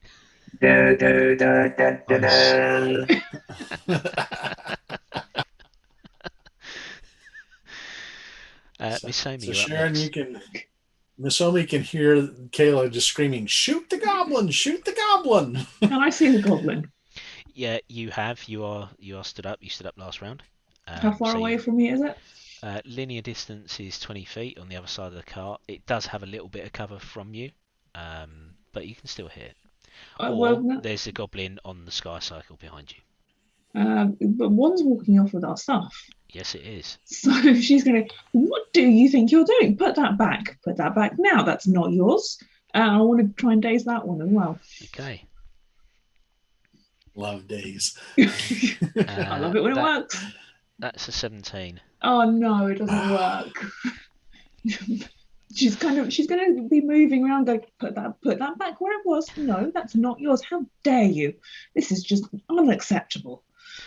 Presumably because of the loud explosions and the gunfire and everything else that's going on, the goblin has struggled to hear you, so your spell hasn't taken effect. It's trying to make its merry way through. If it's from Castrovel, maybe used to have English and is berating it anyway. Probably. This is just water off duck's back. That is probably correct. Anything else you want to do? Do you want to move? I'm just moving round towards it. Okay, yeah, that's no problem. You can go and stand next to EMA. Okay, so we'll go over Kayla. Kayla is picking up her pistol that she put down to throw the grenade, and she is firing, saying, "Put that down." And she rolls a 14 plus 3, 17. That is a hit. Roll your damage for me, please. All right. Ooh, another 6. Jeez, I'm going to keep this dice for a while. With a neat shot between the shoulder blades of the retreating goblin that's almost comical in the way it's struggling to carry this 50-pound box of yarrow berries. You hit it, the bullet penetrates deeply, and it falls lifeless, slumped over the box as it falls to the floor. Well done. Enjoy you your managed to save that berries. box. So Yeah, but that there we is still only, got. I've got. you've got another target. That's right. there is Yeah, just I the got a one bigger sky target cycle. on me now. Yep. So the boss on the sky cycle on his turn is going to take another shot in your direction. Jesus Christ. 2 again. Another shot flies horribly wild, and at this point he suddenly realises that all of his minions are down. The junk bot that was going to be their main form of protection and focus while they kind of stealthily made it away with boxes of yarrow berries, is going to give this up for a bad lot. He guns the throttle on the sky cycle, and it streaks off across the sky over the building opposite. You're home free. You've managed to fight off this clearly well thought out, poorly executed ambush. Congratulations. Yay! All right, so what we'll do, I'm gonna try to make sure the rest of the berries are secure. Slinking my head, going, oh, 5 boxes. That's a lot of money. Going and picking up the other box. How much does it weigh, by the way? 50 pounds? 50 pounds, yeah. Yeah, let's see. What's her strength? Her strength is actually a 12, so she might be able to carry it back. Yeah, so you she's haven't got to lugging carry it. it far. She lugs it back, puts it back on the cart, cursing under her breath. You lift it, you put it back on the cart. The ones that are damaged, you pull off and make sure that they're disposed of. You unfortunately lost 5 boxes, and that is 2,500 credits. But there goes my cut. Oh well. You managed to survive the ambush. You didn't lose the whole lot. You didn't lose any more, which was good. Captain, are you injured? Oh, it's fine. I'll be fine with the rest. Thank you very much, EMA, though, for checking. That was nice work. I'll wander off. Thank you. And I will walk over to Vec. Vec, are you injured? I am slightly injured, but I'll be okay. Okay. Turn around and walk off. Okay. EMA, can you check with Kayla? Kayla, are you injured? My pride, but I don't think you can fix that. Okay. Turn around and walks off again. Okay, so the front of your cargo hauler is demolished. You are going to need to repair that. How long and what type of materials are we going to need? So you can jury rig it to get you back to the ship. It's not that far to go. You can make it. It's going to do more damage, but what you can hear now is the sound of sirens approaching, which you figure is probably Villashunta police. Yes, who are notoriously bureaucratic in their application of the law and are as likely to impound you and your produce as they are to take off and seek out the perpetrators.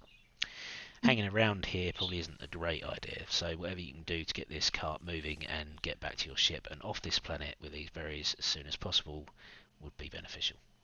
Right, Kayla, can we get this moving quickly? I can talk, but I don't think I can talk my way out of them. She said, just grab me a goblin chopper off one of the goblins, and I don't know, maybe an ear as a souvenir. So she rolls an 11 plus 7, 18 for engineering. Would that be enough for her to? Yes, yeah. You manage to shore up the suspension enough where the wheels can turn. They're not the driven wheels anyway, so as long as they turn freely, that is good enough. It will get you back to the ship, but there's going to need to be some major repairs made on it during the course of your travel to Akiton. You can hear her just kind of doing one of these as she has grease on her hair and her face. From after that, she goes, "We're ready to roll now. Just don't go full throttle." Healer, I noticed you took a spare part. Do you require healing?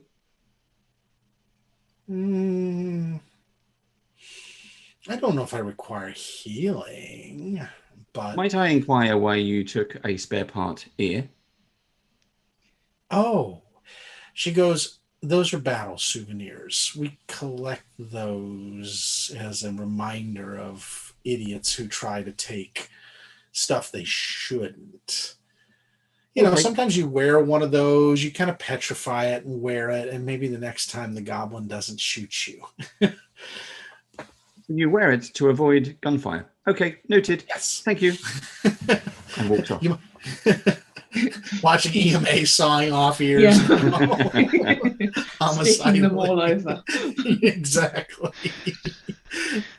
So I take it the goblins have some choppers and other things. Yeah. Any ammunition for like projectile weapons that could fit? Okay. Yeah, so each one that was defeated has one magazine for a 9mm pistol magazine. Okay. There is a light machine gun that the junk bot had. It is in good operating condition. It doesn't look like it's been modified, shall we say, by the goblins much. It is out of ammo, but it is a working light machine gun, should you wish to take that. Hey, she goes, "Hey, EMA, how good are you with light projectile? Well, actually, no, not light. Machine gun weapons. Can you fire machine gun weapons, EMA? What?" Yes, I have fingers. Ah, so you might want that one right there with its ammunition in case we meet some more of those goblins. Okay, so EMA walks over to it, picks it up, turns around, holds it up, and says, "Hey, say hello to my little friend." Two thumbs up from Kayla. Has a strap, puts over the arm. Okay.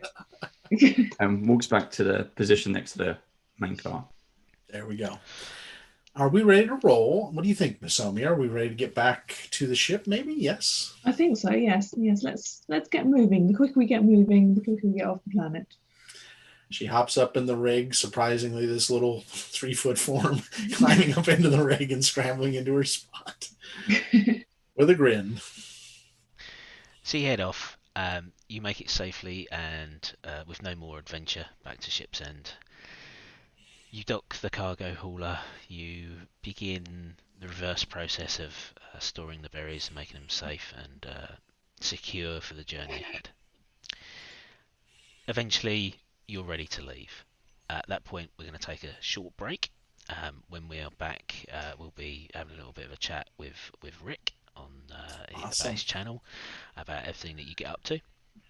But we'll take a short 2-3 minute break while I run some Beetle and Grim ads, and then we'll be right back. So if you do have any questions for Rick, then please put them in chat. You can prefix them with question in capital letters, please, and then one of the mods will let me know. And yeah, that's it. We'll go for a quick break. So back in 2 minutes. In a bit. In a bit. In a bit. Hi, and welcome to the Beetle and Grimm's Pandemonium Warehouse Shopping Network. Shipping Goblin Bob here is going to tell you all about our new Platinum Edition. It's my favorite. Thanks, George. Friends, are you tired of putting a cat, a flask of poison, and a source of radiation into a sealed box and having to settle for a cat that's dead or alive? Well, Beetle and Grimm's Pandemonium Warehouse has the product for you. Introducing the Schrodinger's Cat Platinum Edition. With the Schrodinger's Platinum Box, you can have both versions of your pet at the same time. Free yourself from objective collapse and enjoy a cat that simultaneously exists in two decoherent realities. It's time for atomic indeterminacy to enter the macroscopic domain. It's time for Schrodinger's Cat Platinum Edition. Yeah. She's totally dead. But totally alive. Only from Beetle and Grimm's Pandemonium Warehouse. Simultaneously available and sold out now. Hi, everybody. I'm George. And I'm Bob. We're the Shipping Goblins from Beetle and Grimm's. Today, we're going to talk about the amazing Map Vault Collection. And with the Map Vault Collection, you get a bunch of gorgeous two-sided maps, all scaled for standard minis. Yeah, get yours now for the Map Vault collection from Beetle and Grimm, and all the players at your table will be revved up and hyper because the only thing they'll be able to say is... Yeah, go ahead and do it. Zoinks! Yeah, do it again. Zoinks!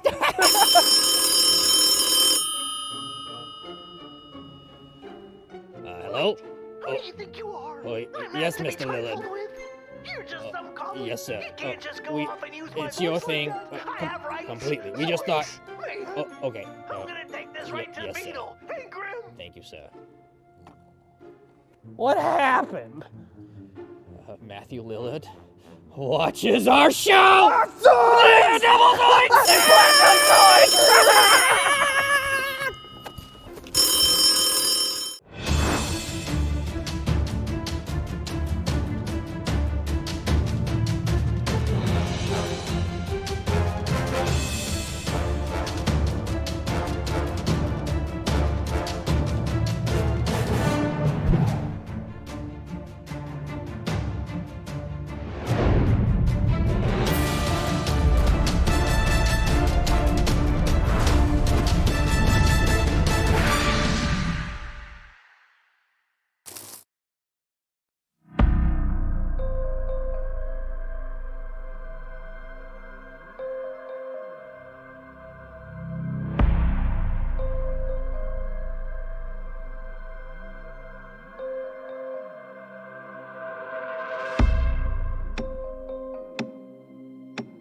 Goddess of robotics. Spin-off. You should remember. Bree, goddess of robotics. We'll just work around Bree. I'm on mute. I'm sitting there saying we're going in the wings. Now we're live. I'm on mute. I Oh, do really? apologise. Wow. Yeah. Okay. Yeah. Sorry. We don't know. We're eating. No, I had the my mute button pressed and I forgot because I went to get a drink of water. Anyway, we are back. So thank you for staying with us. Short break while we went and got a glass of water and some more Ferrero Rocher or Dragon Eggs as they're now called. Thanks. So yeah, welcome Rick. Rick is our Good to guest. be here. Thank you for joining us. So there should have been, and I haven't been checking, but there should have been some links to your YouTube channel popping up in chat. Yeah, I have seen a few of those, which is awesome. I appreciate you doing that. Definitely. That's not a problem, and it's a pleasure actually, because yeah, we had a chat yesterday, and one of the things that you do on your YouTube channel is that you provide GM tips, because obviously you've been playing these sort of games a long time, so you've got a wealth of experience, and I think it's awesome that you're sharing that with people. So Thanks. What is I guess the best piece of advice that you would give to somebody starting out GMing at whatever system? Make the game fun for the players. I know a lot of times sometimes when we're getting involved with things, we worry about what are the mechanics, what are this, what's that. That will come with time. I mean, you can get a basic round or turns mechanics down by just looking in the book that explains it. Just find that page, look at that. But more than anything, the story is about the players, and that's the one thing I've learned over my years is that the story's not about me. It's not about what I wrote. It's not about my world or my campaign or the setting. It's about the players and how they evolve with their characters throughout the game. And if you allow them to do that, find out a little bit about what they want to do, where the players want to take their characters, what kind of character they want to play, what is their personality. And then I really allow the role play to shift with that. Because as you make it memorable for them, they're going to want to come back. You want them talking about it for a week to the next session, if you can get them to do that. And a lot of that's just make it memorable. Let them write the story. If they want to go explore something you haven't even written about, that's okay. Roll with the punches. That's great improvisation. You just got to roll with it and let them do their roles and build that story. And even with mistakes, like I had a player that one time critically failed massively. And literally she was on a cliff going over the cliff. And my whole thing is, okay, I can let her fall and take massive amounts of damage. Nah, make a roll for me to try to catch yourself. And I call it fumbling with flair because she did. She went off the cliff, grabbed herself, and popped right back up again. Now it took a roll turn, and she didn't get to do anything more, but it made it memorable. And she still to this day laughs about that in that event, that she almost went over the cliff and went down the side of the mountain, but instead she caught herself. So again, as GMs, we can make it fun, even in those one moments to where a critical fail isn't horrible. It's just extra role play, and you get to role play your way around that situation. So that for me, I think, is the biggest take for a young DM GM. And one of the other things that we talked about yesterday was the whole driving towards that know your players. So it's not just know your characters, it's know your players. You want to talk a little bit about that? Because some of the stuff you said to me yesterday really resonated. Over the years, one thing I've learned about is we come from all different places and we all have different ways of thinking. For instance, my kids, I've got one with ADHD, I've got one with dyslexia, and one with slight autism. And it's high functioning, but each of them are different and they look at the world different and they process the world different. And I think as a GM, asking your players ahead of time, hey, what are some things I can do as a GM to make this experience better for you? Is there something that you need? So if somebody is suffering with maybe they're losing their sight, can I make the letters bigger on the screen for you? Can I come up with some ways to make the experience much more tactile for you, but without singling them out? That's the one thing that's why I ask it as a general question, because that was something I learned through a Gen Con training, was that don't single the person out. Don't make them feel like they're in the spotlight, but yet give them the ability to tell you what will make it better for them. And I really do. I think that's, we had a very scary session with Ghost of Saltmarsh, if you guys have ever played it. And I told them it's going to be a graphic session. It just is, with the nature of the creatures you're going up against. I said, does anyone have an objection? And one of my players said, yeah, I have a little bit of PTSD when it comes to those kind of things. Can you keep it general? And I did. That was one of the things. I still kept the flair in there. I just didn't go brutally into detail about what was being done to the victims of this thing. But it was enough that it gave them the idea in their head, okay, this is what's going on, without traumatizing. Yeah. And so that's something I really want to make sure, because we have people that survive through wars that are veterans of foreign wars that come back. And heaven forbid, I don't want to produce a situation that's going to trigger that poor person that served us and gave their lifetime for doing that. I want to make it a great experience. I want that to be something that they enjoy and not dread. And so it can be something even as simple as, hey, how often do we need to take breaks? How often do you guys need to get up and stretch? Maybe in a 3-hour session, you have three 3-minute stretch times. That's what I do with mine. And it allows them to kind of clear their mind, get up, lose the mind fog, shake it out, go get a Coke or a water, come back, sit down, and they're ready to go again. And they're fully engaged. It's little things like that that I find that make the difference in a session. Yeah, it does. And you was also talking about like the ADHD, for example. One of the guys who attends our streams quite often, Sean Sunday. So he deals with ADHD, and he actually designed a player's screen.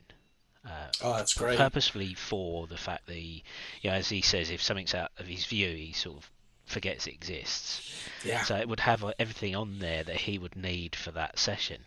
But in actual fact, whether you've got ADHD or not, it's a great product. Yeah. And you get all the players sat there with those little screens. They've got great artwork and a mimic screen. I love it. It's brilliant. It really is. It really is. Yeah. And I think those things are great too. Like, I know that I've gotten some dice that have said, okay, what are the monsters or whatever you're dealing with disposition to you? So you can roll the dice from the very get-go. It doesn't always have to be your enemy. You can roll it. Maybe they're friendly for some reason. I had a situation, my guys came across some kobolds up in the north, and the kobolds weren't enemies. They were traders. So they ended up sitting down and were able to help each other and trade goods, and there was no combat, but the role play, I awarded the experience. And I think that's the other thing I would say to DMs and GMs. Reward great role play. Encourage it. Yeah. It doesn't always have to be combat. It can be things solved. Like I love how Sharon as Masomi, even though there was some attack there, the solution was daze them, stop them. It's not always you have to kill them. You just have to dissuade them from being the obstacle for you. And to me, I would reward the experience just the same as if you killed the creature, because you overcame the situation. And the more creative it is, the more I'm inclined to award more experience, just because that shows me you're really thinking about your character, how to play them, and be outside the box. And yeah, you should be rewarded for that. Yeah, that's a good point in planning scenarios. It's a scenario. It doesn't have to be prefixed by combat. Exactly. Yeah, it's a problem to be solved, and there are many ways to solve that problem. Yeah. And so things like that, when I go over my GM tips, it's different things. It's with today's environment, especially with all the different cultures and backgrounds and people. So we've got people from all over the world. Try to do research into those areas of the world. I've bought all kinds of history books, like on Korea and Iran and Iraq, because as I play those parts that are toned to that in the world, I want to give them more respect and things done to it, to where a person, if they're from that background and they go into it, they feel immediately at home. It's like, wow, okay, yeah, I can relate to this. This is fun. And make that situation more accessible to them instead of a parody. Because I know sometimes we try to understand a culture and we don't. And it becomes almost parody. Yeah. And so I don't want to do that. I want to really give that the nod that it's due. Great one behind me is the Mummy's Mask. I hope to run that sometime and to give it a flair of true Egypt and what Egypt was like, and not just the mummy type of version of it, but a real feel of it. Yeah. So in terms of system that you play, I was talking before the stream about the various different games that you started with. Mm-hmm. In terms of mainstream games, we're talking Pathfinder, Starfinder, D&D. Mm-hmm. Which is your favourite to play? Which is your favourite to GM? Ooh, because the experiences on both sides of the table are completely different. Yeah.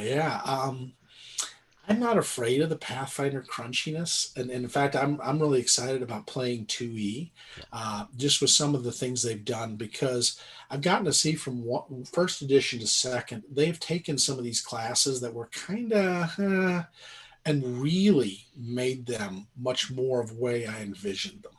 So for me, I like to play it.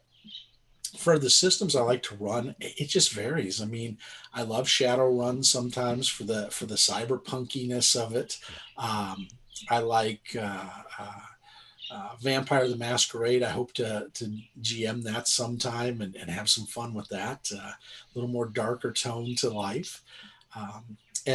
So those things, D&D, I still like 5e. I know a lot of people have moved away from it, but I think as a DM, without as much mechanics, you can do so much more with it now because there isn't so much of the mechanics in there. It's much more streamlined, so you really don't have to understand every mechanic, and you can make it extra fun. It's just so adaptable to what you can do. So those are some of the ones I like to run and play in. Yeah, I've really enjoyed Pathfinder. I know people are put off by, like you say, the crunchiness of it, but the vast options you have for building that character, it's a really good system. It really is. It is, definitely. Has anyone got any questions? Dave, you got a question? I was the one typing them in. I was I'm asked not looking about at chat. I apologise. all right. The conventions and stuff, obviously before the year of lockdown. Do you play games at the conventions as well? Do you get to play test? What do you do when you go to conventions other than shop and meet? Ooh, that's very very good question. Again, it depends on the question on the convention. So as you know, you got the mixed conventions that are sometimes anime as well as role play. So I've GM Pathfinder Society at Acon, which was the big one down in Dallas. But I also got to dress up, which was kind of fun, and go to some of the things there and meet some of the different people of anime voiceover. So it's great to have all that. That's something my wife and I have in common is we love anime, all sorts of anime. And so it's great to go in and meet some of the voice actors and actresses and just get to know them and see them in person and get to know how fun they are outside of doing their actual acting. I love Gen Con, always have. I started out in Gen Con back when it was in Lake Geneva, and I loved it there. It was such an experience for me. And so I'd love to get back to Gen Con sometime. And I definitely want to do PaizoCon. I've done it remote, but I want to get to meet all the fun people at Paizo and really get to meet Jason Bowman and Eric and some of the other folks there and get to know them and shake their hands and thank them for all that they do in the games. I think that's one of the best bits is when you actually get to. I mean, we're going to UK Games Expo in a few weeks, or 2 months, a few weeks, 2 months. And we were looking forward to kind of meeting some of the publishers, meeting some of the game designers, and just talk ideas, because they do a lot of work. They're creating these worlds that we play in and explore, and it's just actually nice to, I think, show some appreciation for that, which is great. But have you played on your tables when you go to conventions? Have you played with any of the kind of the D&D celebrities? Ooh, that's a good question. Not live and in person. Well, actually, no, that's not true. I did. I played it with Ed Greenwood one time back in the day. I got to meet Ed. Ed's a neat guy. He was a lot of fun to play with, and he was our DM. So it was an interesting experience, to say the least. And the knowledge he has of Faerun and everything that he's created up there is just unbelievable. So I have. I've gotten to do some stuff with GM Andy, and she's interesting. She gets to do more play testing than I do. I went to the last Stanley in NYE, but it was in Dallas this time. And it was really, for the New Year's Eve, it was neat to be there and meet a lot of the different people that are involved. I got to meet the 501 Legion of the Star Wars group. Wow. I got to meet the heads of the 501. They're from Australia originally, and they live in Dallas. So it was really neat to meet them and their kids were dressed up like stormtroopers. So it was such a fun experience for me. And I love it. Cons, people are just neat to be around. I enjoy cons. I got another question for you. Where do you think, because, the past few years, we've had a massive resurgence in tabletop games. Where do you think we're headed next? Ooh, that's a good question. We branched out so much, and the fun thing is, it used to be games were all strategy games. Mm. They're not anymore. I mean, I've got one up here called Amun Ra that I picked up that I haven't even played yet that I want to do. I've got the Pandemic game, Yeah. but I've kind of held off with the Pandemic being on. I'd rather play it after the Pandemic. Gotta wait. Yeah. Yeah, but I like some of those games and the creative style. I think you're going to see much more.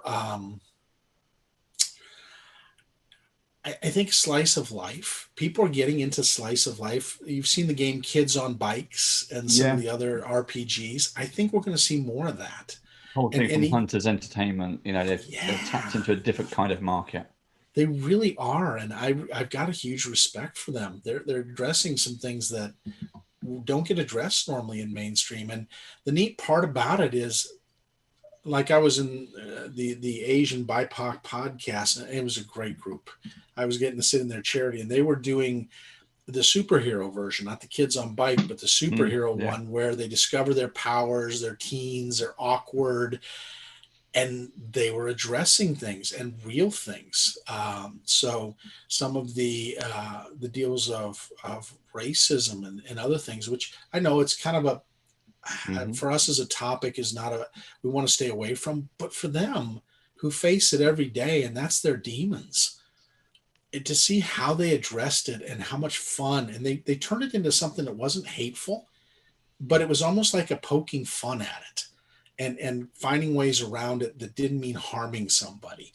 And I really liked it. I was sitting there going, wow, I'm getting a little bit into the heads of people that I normally haven't gotten to get this inner look and to understand better what kind of things they want to role play, because they want to be the heroes too. And to them, these are real live villain things that they face every day of their life. And so now they get to be a hero in the game. And I think we'll see much more of that. People finding ways to overcome their everyday battles, whether it's a corporate America or corporate world or whatever things that demonize us. Those are the things I think you're going to see thrown into games. And I think people playing to find ways to be the hero or even the anti-hero in those settings. Yeah, so a sort of a shift away from the escapism of your problems, but actually facing them with the power to do something about them. And I like that. I think that's an amazing thing because that's empowering for the people that are playing it. And they come away feeling much more stronger facing life. And I think that's not a bad thing. Role-playing games have been such a great tool, whether it's been overcoming a challenge or how you think in life or how you face or view life. RPGs have always given people that empowerment if run properly by a GM and allowed to be that empowered person. Why not? You can make a difference in a person's life, whether it's a young kid or it's an adult, to helping them to face things that maybe it was been really traumatic and hard to face. But they can do it in the game and they can do it safely and feel like this is a safe environment that I can face this challenge. Yeah. Okay. Right. Well, thank you, Rick. Thank you. Let's say that I wanted to talk about that, especially because you really did say some things that resonated with me yesterday when we were cool. So I wanted to talk about it on the stream. So thank you very much. No, thank you, and I appreciate being here. I really enjoy so far the session in this group, and hopefully I get to come back again. This is great for me. It's a big treat. You are more than welcome back. Thank you. Right, so we do have a giveaway tonight. Dave has just reminded me, so thank you, Dave.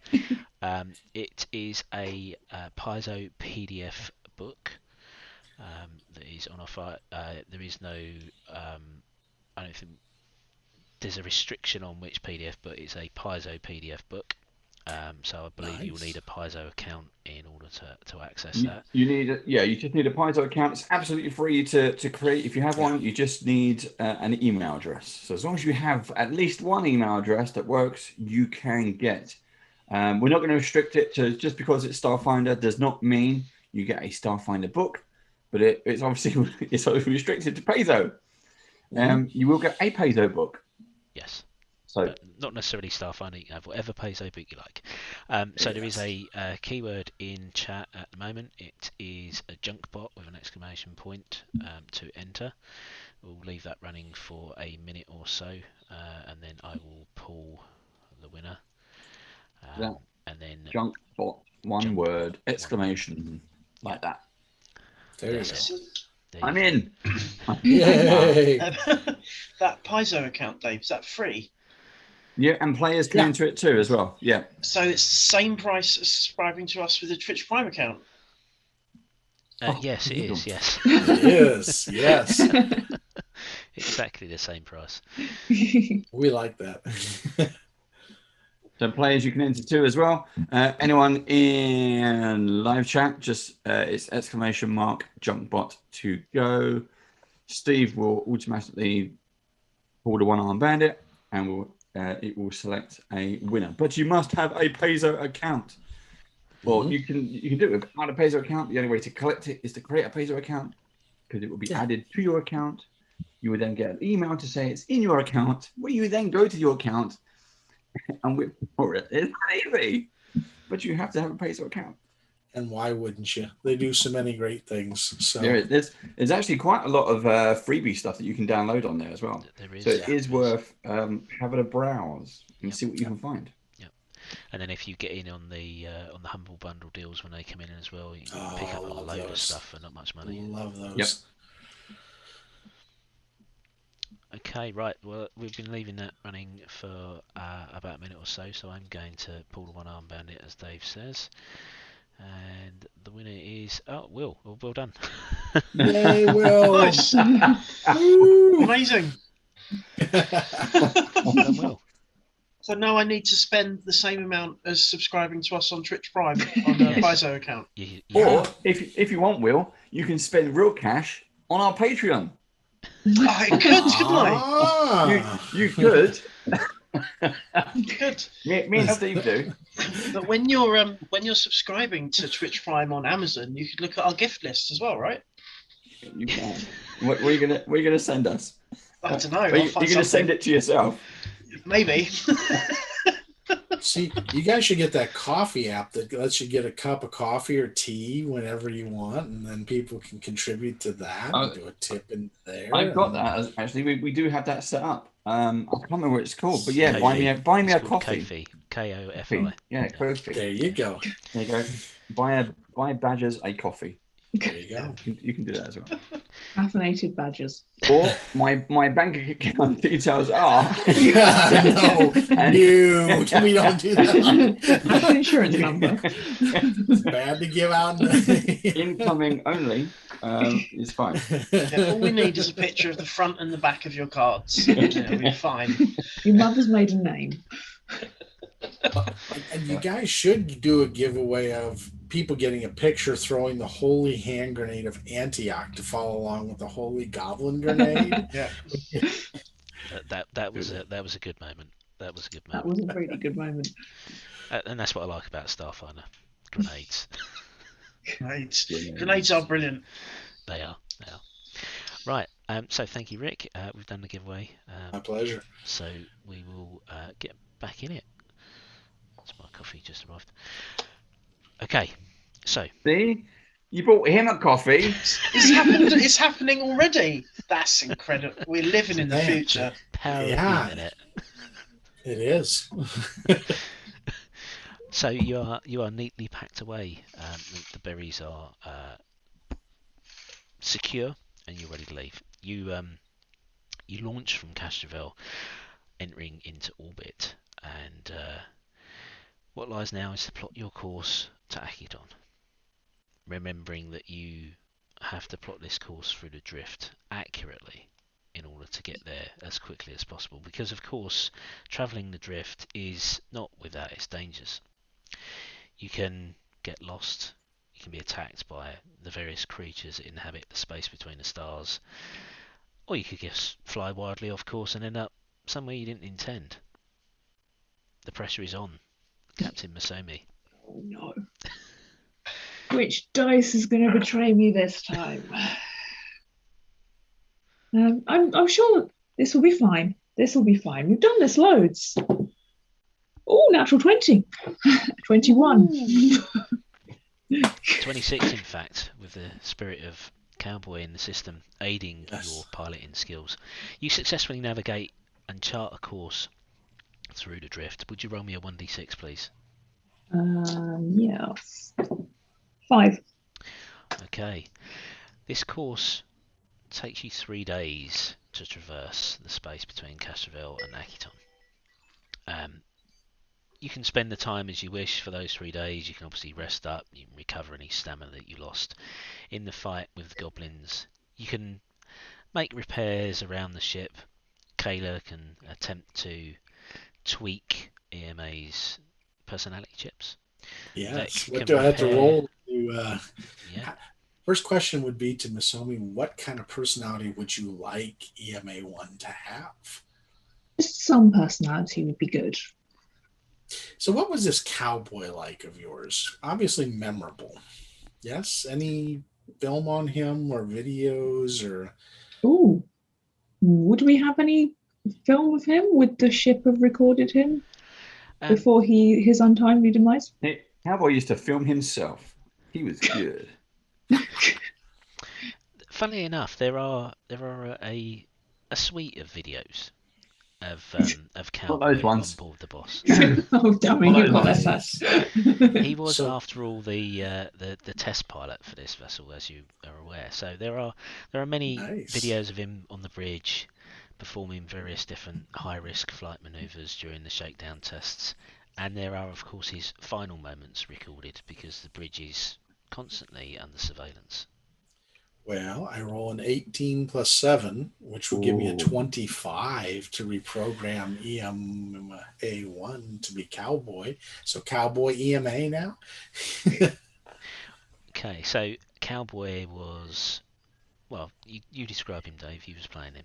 What particular personality trait would you want to bring to the fore? Cowboy was blonde hair, blue eyes, chiseled chin, a gorgeous specimen of a male human man with severe afflictions to being a space cowboy. He had huge amount of self-charisma, able to talk out of any situation, and he was a sharpshooter, a pistol dueling diva. So he was amazing. At So everything. basically, yeah, I could work with that. So a ne'er-do-well type of cowboy figure. Okay.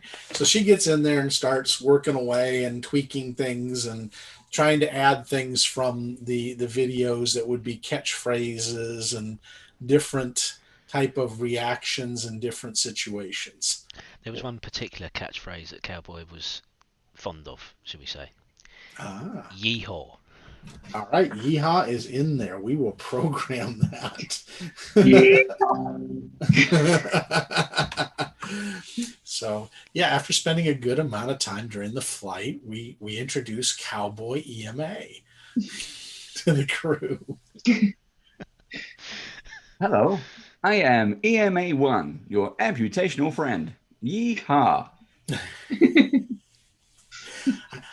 I try with what I have. Again, can't guarantee you'll be totally cowboy, but at least close enough.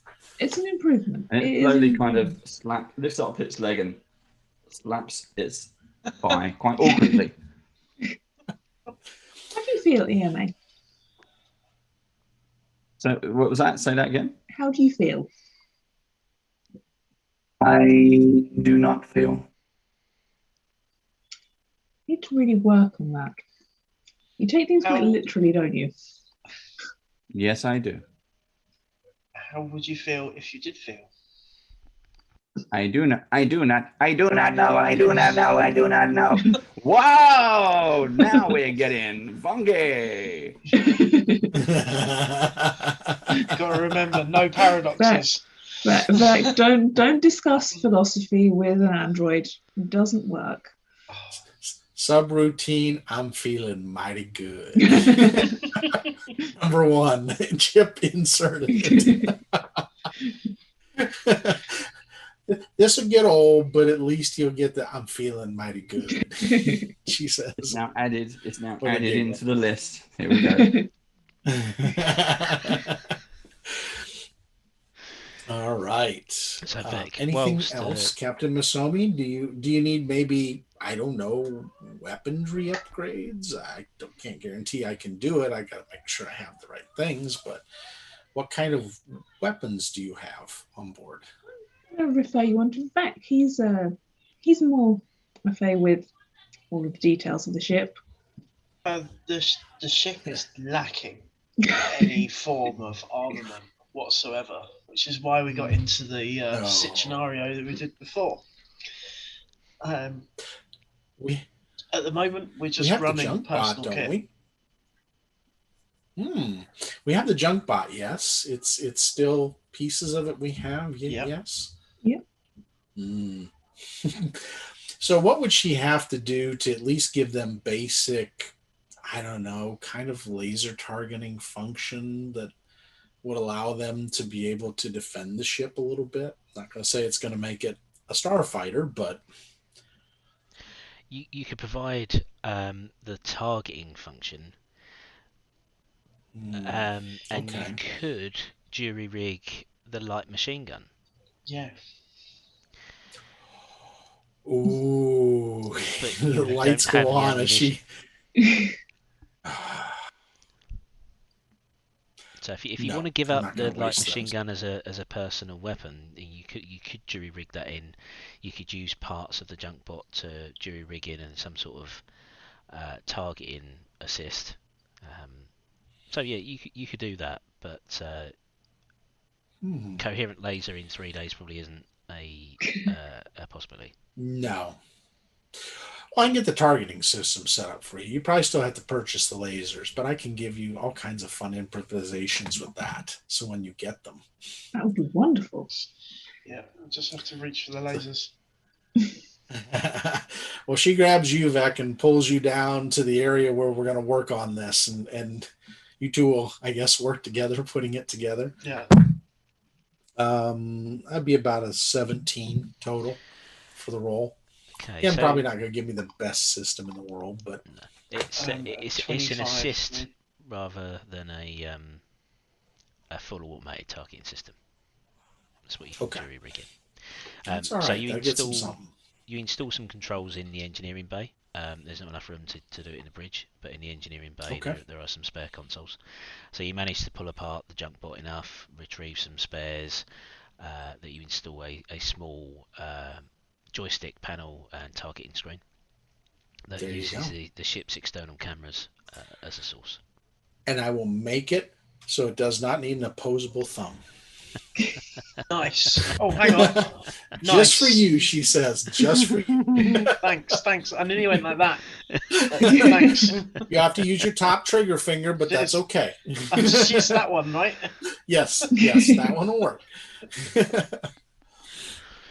So now, if you do buy any ship's weaponry, you do at least have a targeting system installed. So maybe you can recover some lasers from somewhere. But yeah, that's an upgrade. The cargo hauler does still need to be repaired properly, so somebody will need to do that as well. Do you want me to do an engineering check on that? Yes, please. 12. That's okay. That's okay.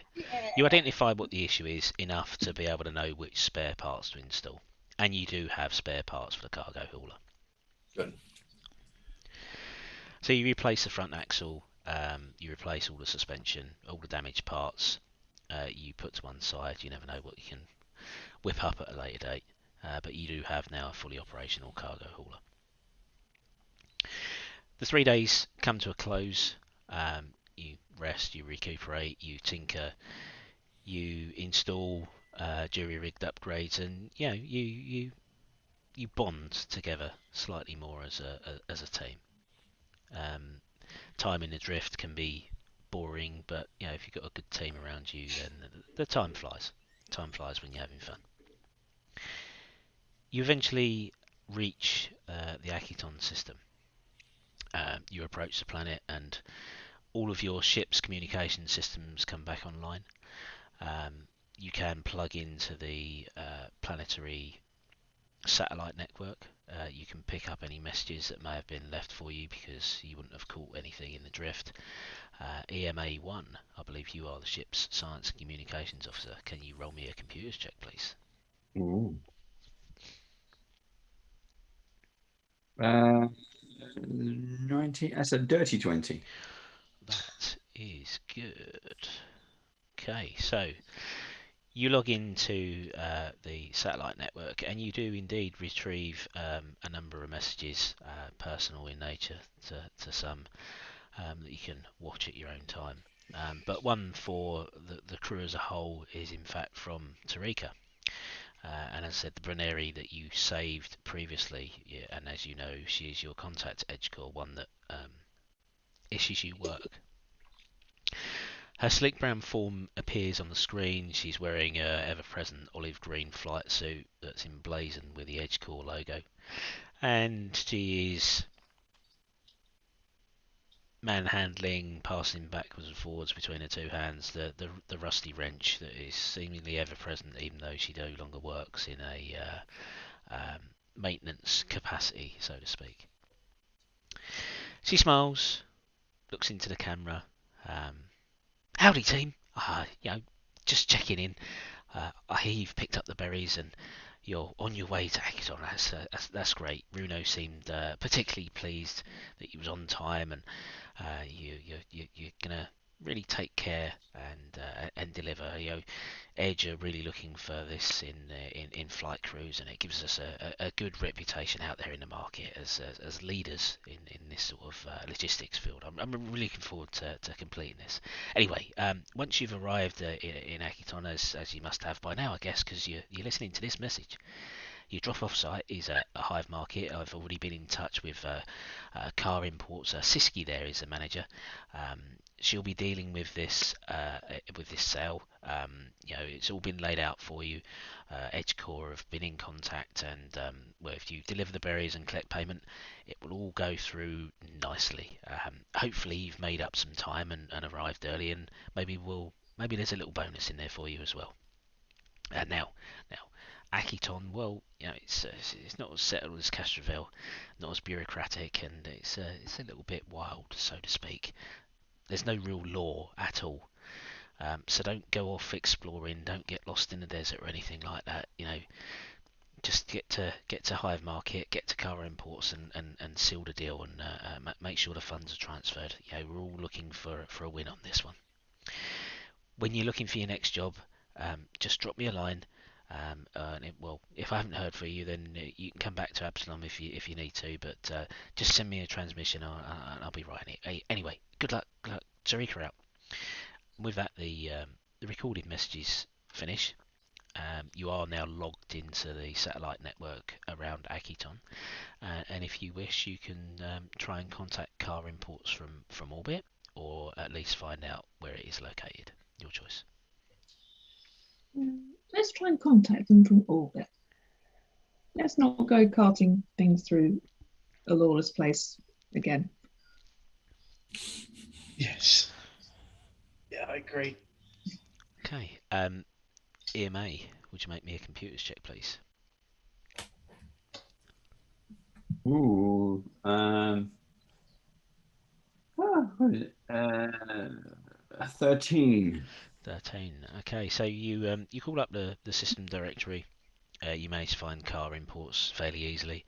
As a side note, you locate physically where the warehouse is in Hive Market on the map. However, when you push the button, so to speak, to send the call through, it returns saying that Car Imports is no longer registered.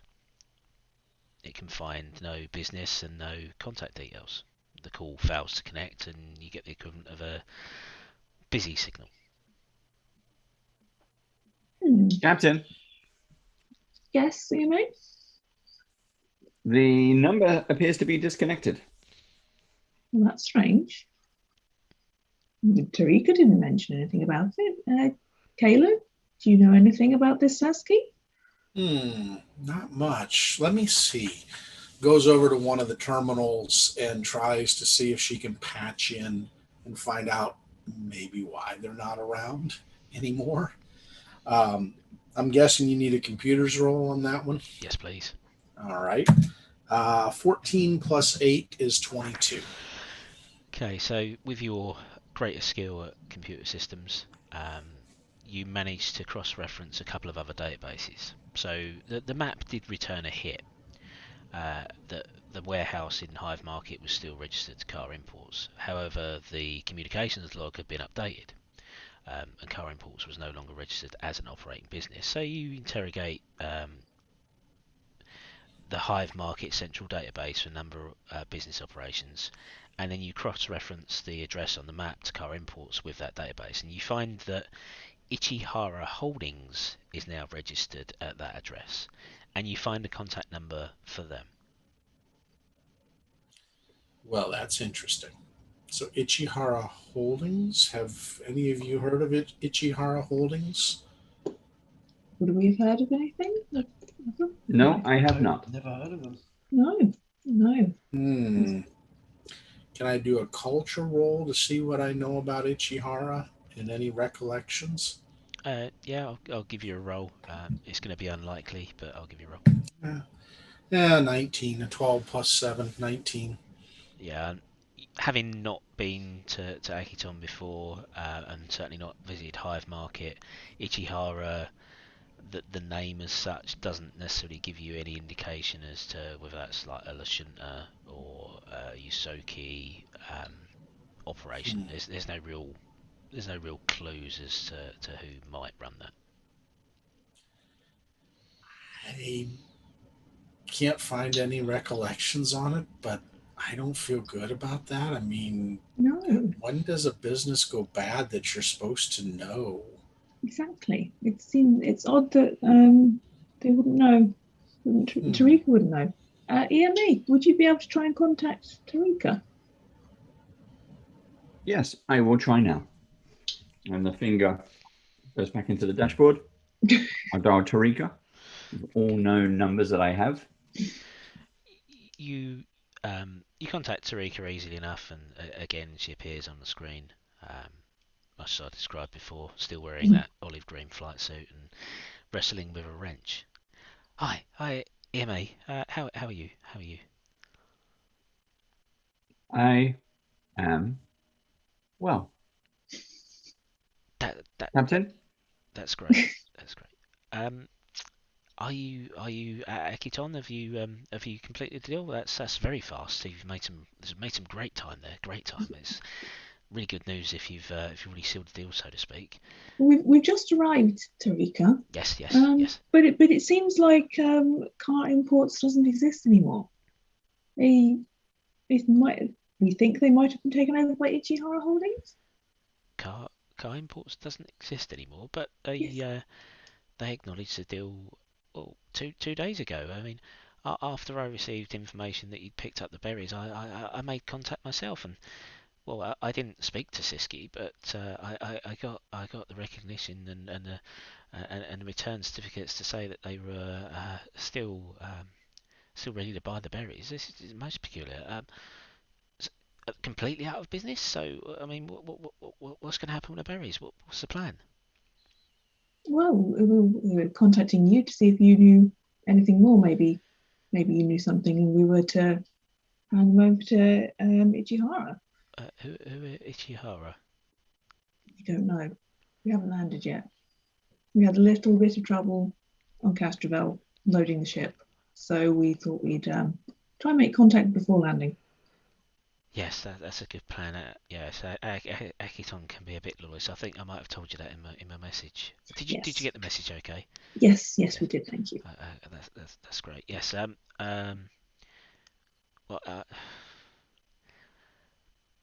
I can try and put some feelers out, but you know the clock's ticking, and your boots on the ground.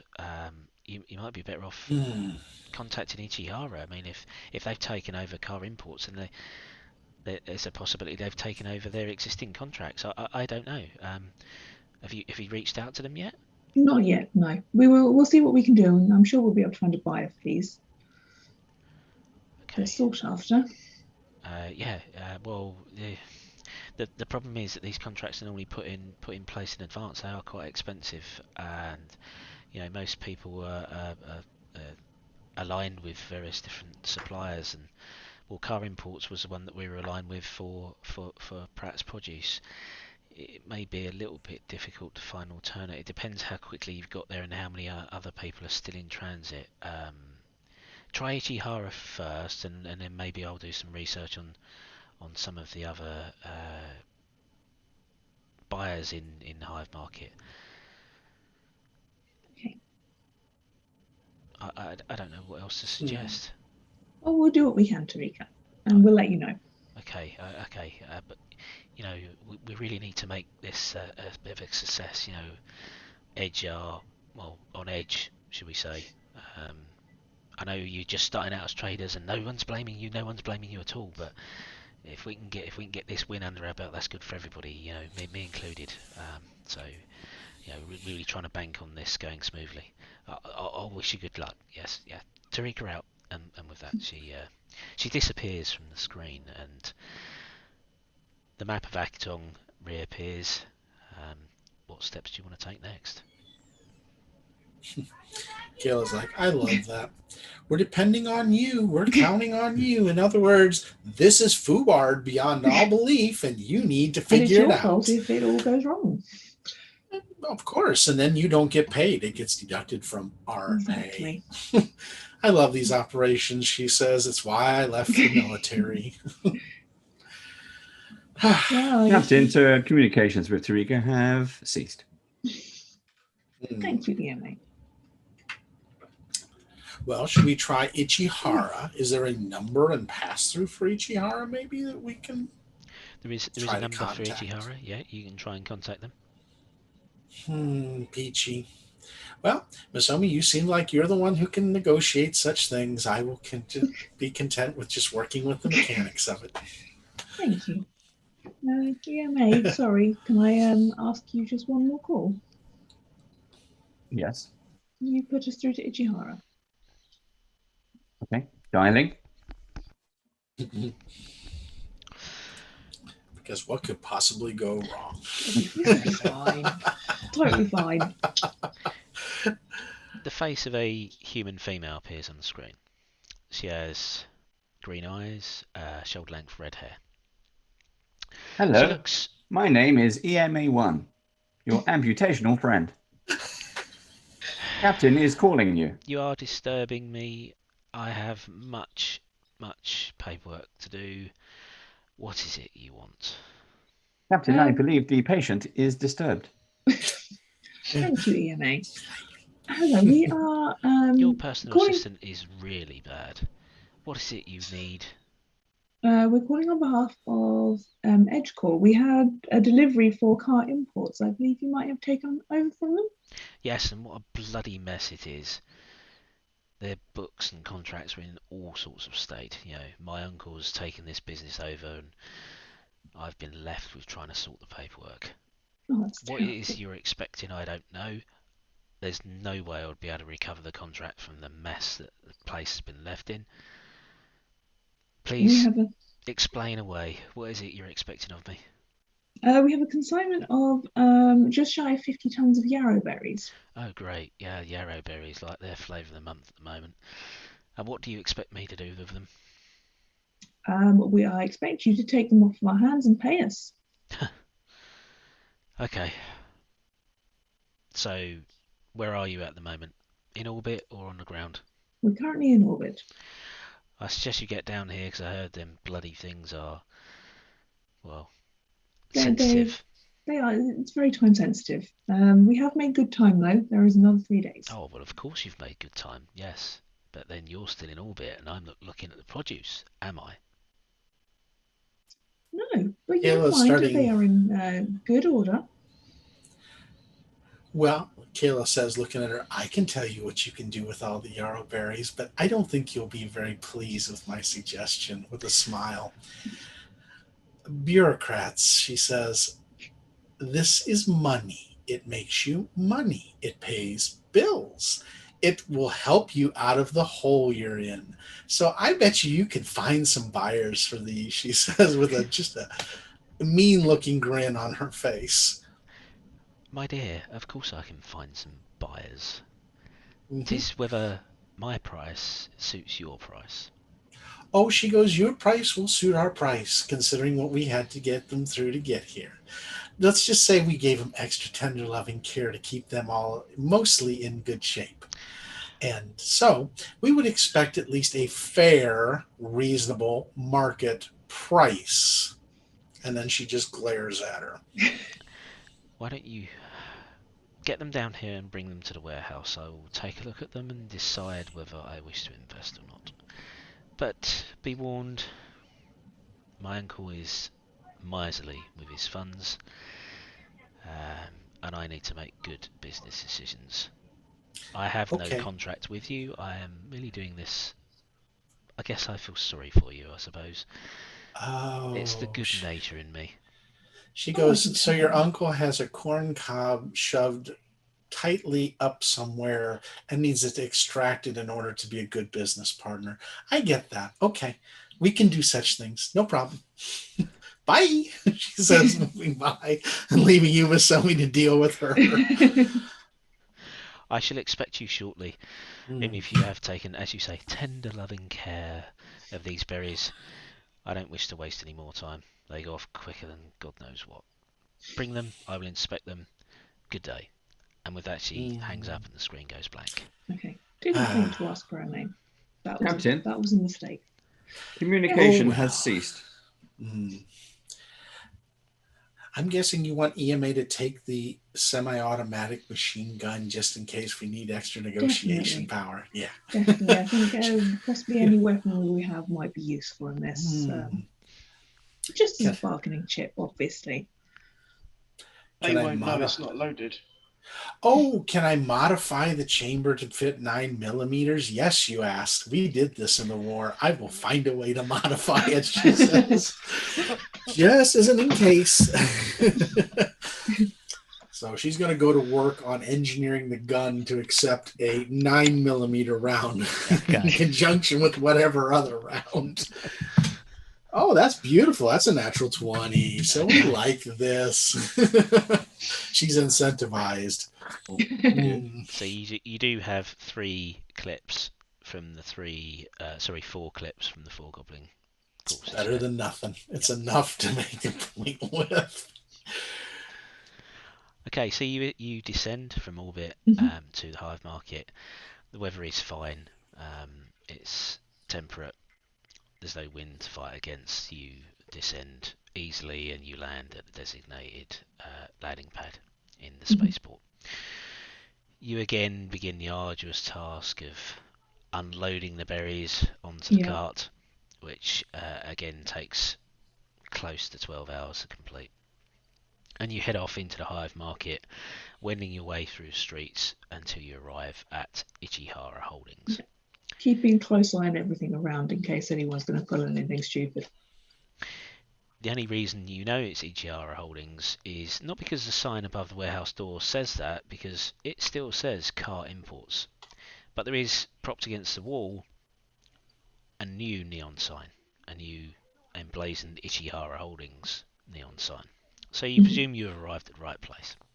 It looks abandoned and quiet, however. There is Captain, large cargo bay doors. we have arrived at our destination. What do you wish to do? Something doesn't feel right here. No, it doesn't, does it? It feels like a trap. Beck, would you be able to send your drone in? Of course, yeah. I'll send Little Vec in there. Little I'll Vec. send Little Vec. I like that. Right, he's got a 30 feet move. Okay, the door is closed, and there is no obvious way in from where you are. Okay. Can I take an engineering check to see if I can open the doors? Yeah, there is a control panel. Yeah. 18. Okay, if you take the control panel apart, you will be able to hack into the system and cause the doors to go up. Or you could knock. Oh, We probably should knock. We probably shouldn't break Let's- in. Let's do it the old-fashioned way. Yeah. So. Should we get the drone to knock? The old fat. Fly it into the door. But yeah, bonk, bonk, bonk. The drone with his large power claws raps loudly upon the Yeah. cargo bay doors, causing them to rattle in the frame. A few minutes later, a small door opens. You know, it's one of them, the roller doors, and it's got the smaller personnel access door in the middle of it. That opens up, and the woman with red hair and green eyes steps out and confronts you. Mhm. Well, you took your time. I expected you here many hours ago. What's I suppose you better come inside. That would be lovely. Okay, well, wait there. She steps back inside, closes the door, and a few seconds later, the roller bay doors ascend, allowing you to enter with the cargo hauler. What do we see in there, Steve? I mean, is it an empty cargo bay or lots of hidden little nooks and crannies around it, maybe? It's a cavernous vault. It has a sort of a girder ceiling.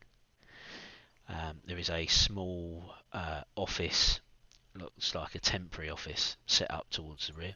So it's a really large warehouse. No shelving or anything like that. It's a large warehouse.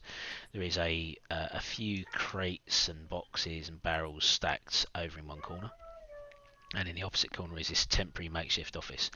And it is it's not a room that goes to the ceiling, because you know the ceilings are high and cavernous. It's like a panel office.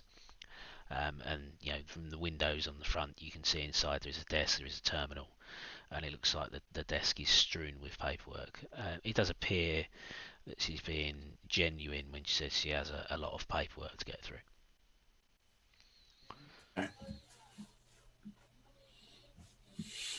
We'll head inside. It was like, Well, come on then, don't dally. You know, these berries are not getting any fresher, are they? If you want top dollar for them, then I suppose we better get on with this deal. At least make me allow me to make an inspection and see what I'm buying. Okay. We go in and take the berries in. Exactly who are you anyway?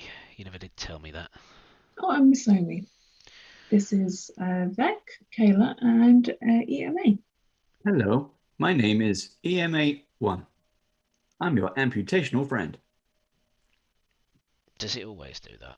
Yes. Yes, it does. Yes. It's Wow. part of his charm. Exactly. Yes.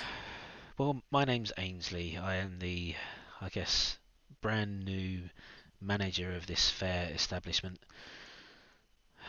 To be honest, it's a mess. I wish I'd never taken this job, but my uncle insisted, and there is a chance to make some money, I suppose.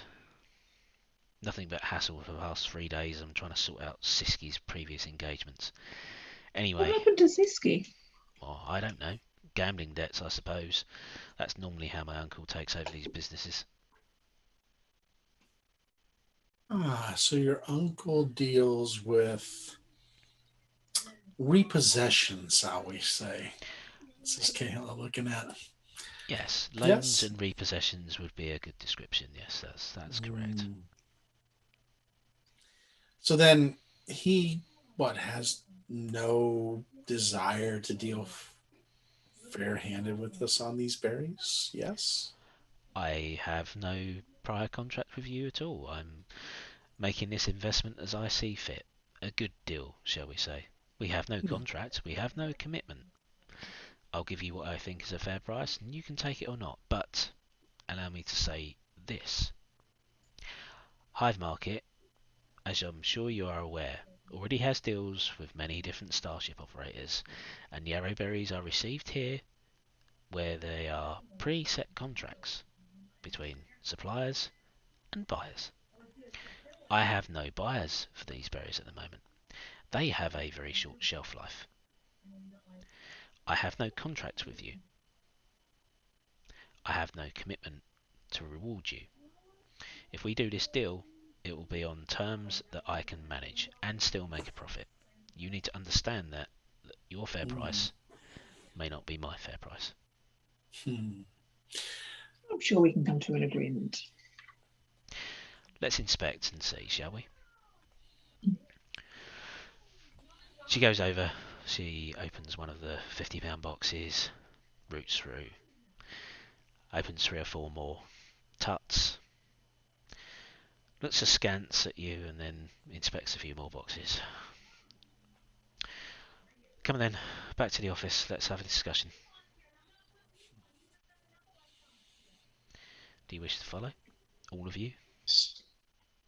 Kayla looks and says, Miss Omi, would you like me to stay with the merchandise? That way we make sure that, I don't know, we keep a good, fair-handed thing on this. Yes? In your head, you will hear, I have other plans. Outwardly, I will say, no, it's fine. I'm sure we can trust Ainsley. And then Vec will get a message in his head saying, can you leave the drone out? Keep an eye On it.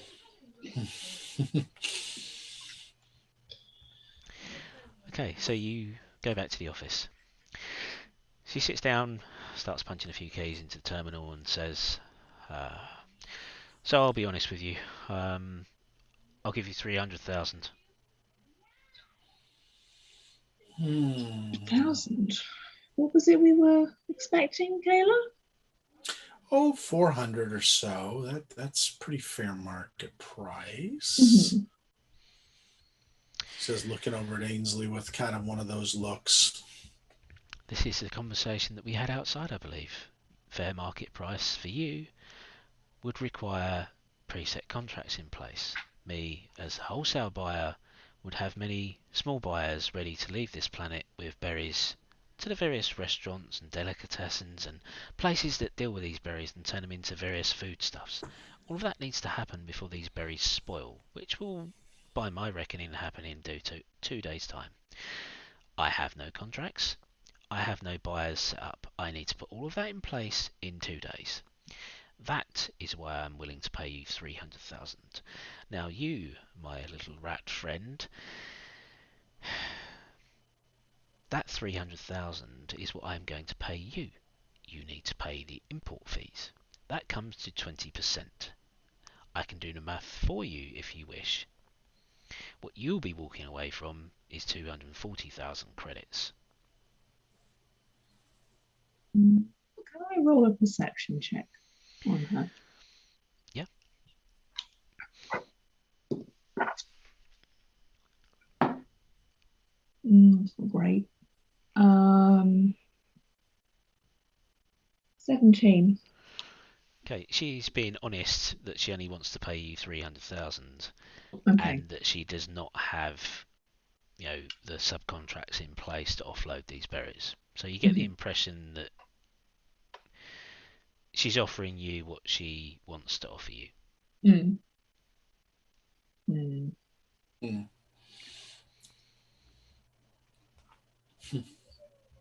How would I need to not be Sharon?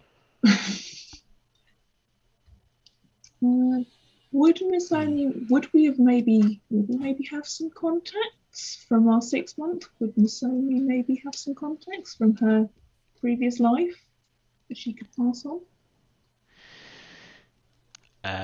What are you thinking of specifically? That she would be able to sell things on to, so maybe restaurants or something. Yes, but you do have 50 tons. The normal process is, as you'd be aware of from your history, would that you would sell, as she explained, you would sell to a bulk buyer, and then the bulk buyer, acting as a middleman, would sell smaller quantities to the various different places that then use that as produce. Yeah.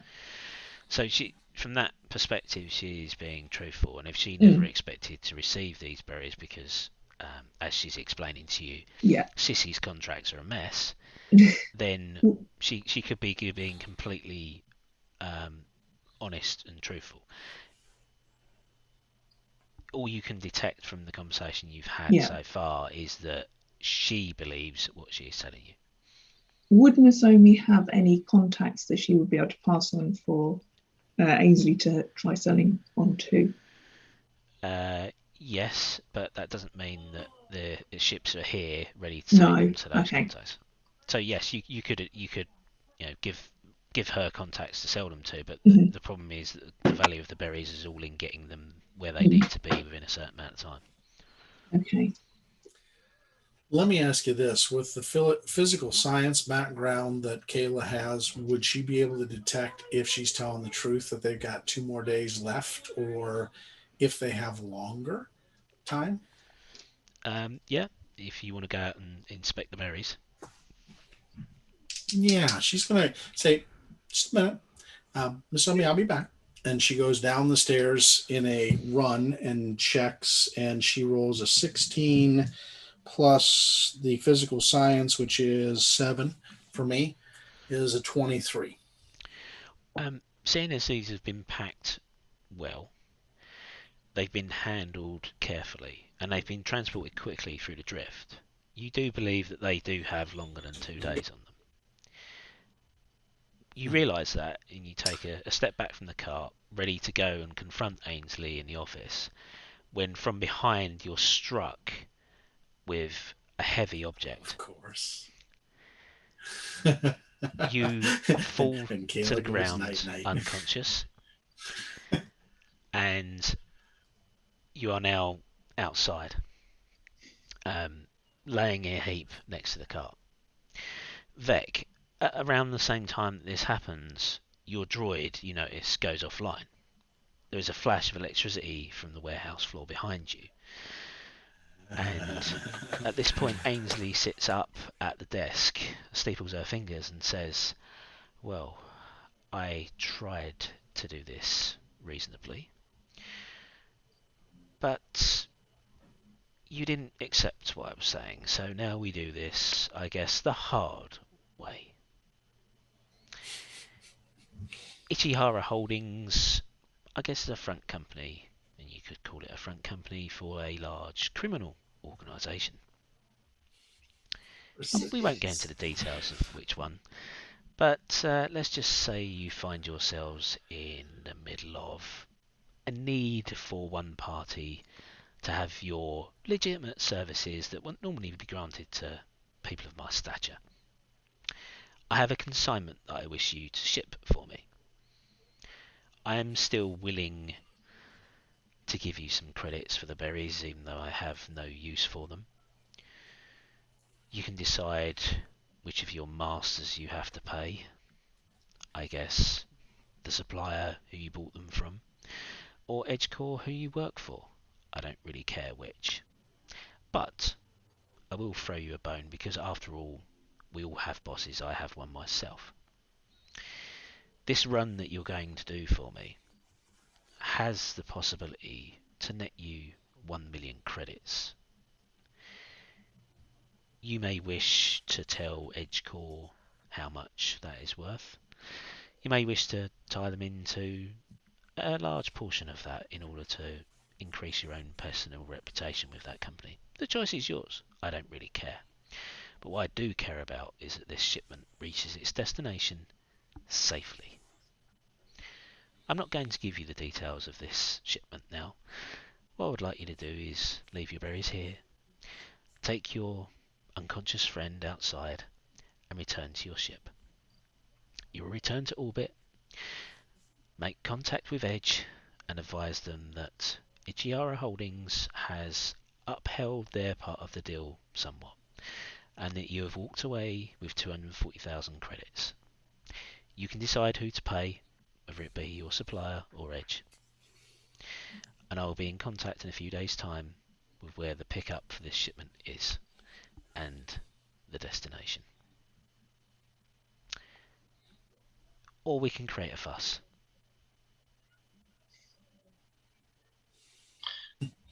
I think we should take the path of least resistance here.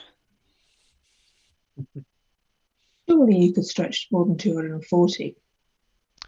I can stretch If to you're much going less. to get us to do this with no further information and ask us to put our lives on the line, surely you could spare a little more. I'm not asking you to put your lives on the line. I'm merely asking you to transport something from A to B. Mm-hmm. You don't need to know what's in that shipment. I can assure you that it poses no personal threat to you and offers the opportunity to make much more money than the measly 500,000 credits that this shipment would have been worth. And after all, we know that you would not have taken much of that. Was it that Edge give you 5% after lease fees? 10,000 credits between 4 of you? That's nothing, surely.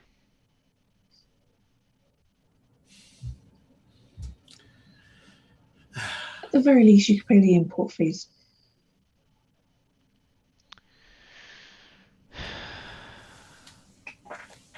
I so do hate a mess. Okay. We will pay the import fees. Fine.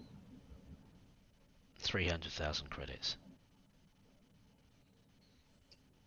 So we have a deal. Everyone okay with that? You don't know, Kayla's out cold, but That's it doesn't true. matter at this point. It's more your guys' lives and her out cold form.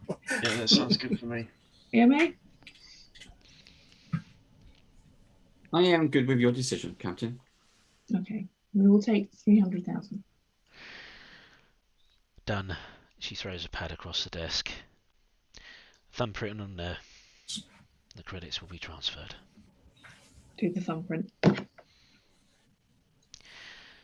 We'll be in touch in a few days. You'll leave the cart here, the berries here. We'll see to them. Leave Fine. Hive Market straight away and go to Orbit. Wait for my contact. We'll tell you where to go. I suggest you let your buyer, your supplier, and Edge know the generosity of Ichihara Holdings, and that we wish to do more business in the future. There is a opportunity here to make some money. I will certainly pass that on to them. I'm sure they'll be delighted to hear such things. Good. Well, time is money, shall we say? Time you were gone. Well, clearly you're very busy. We wouldn't want to keep you from all this paperwork. Indeed, it is so, hard, these hostile takeovers. Good day. Good day. Yep, get up, walk out, don't look back. Okay, so you pick Kayla up on the way.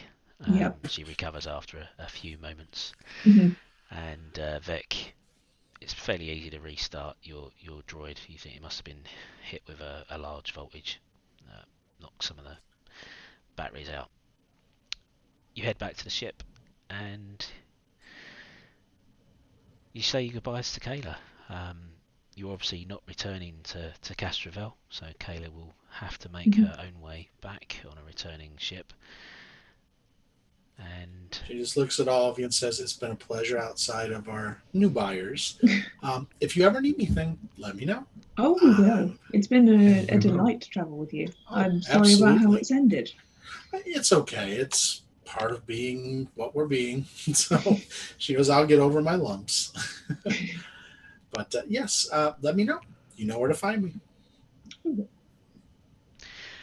And with that, you return to Orbit, and we'll wait until next session to see what happens.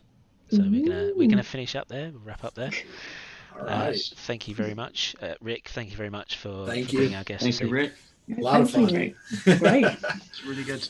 Apologies for the phone cutting out. I don't know why I did that, but I'll maybe post some pictures of the minis and stuff on Discord because they are great. They're the Whiskies minis that were given to us. There's the little cargo hauler and Awesome. the crates and everything. They are really good.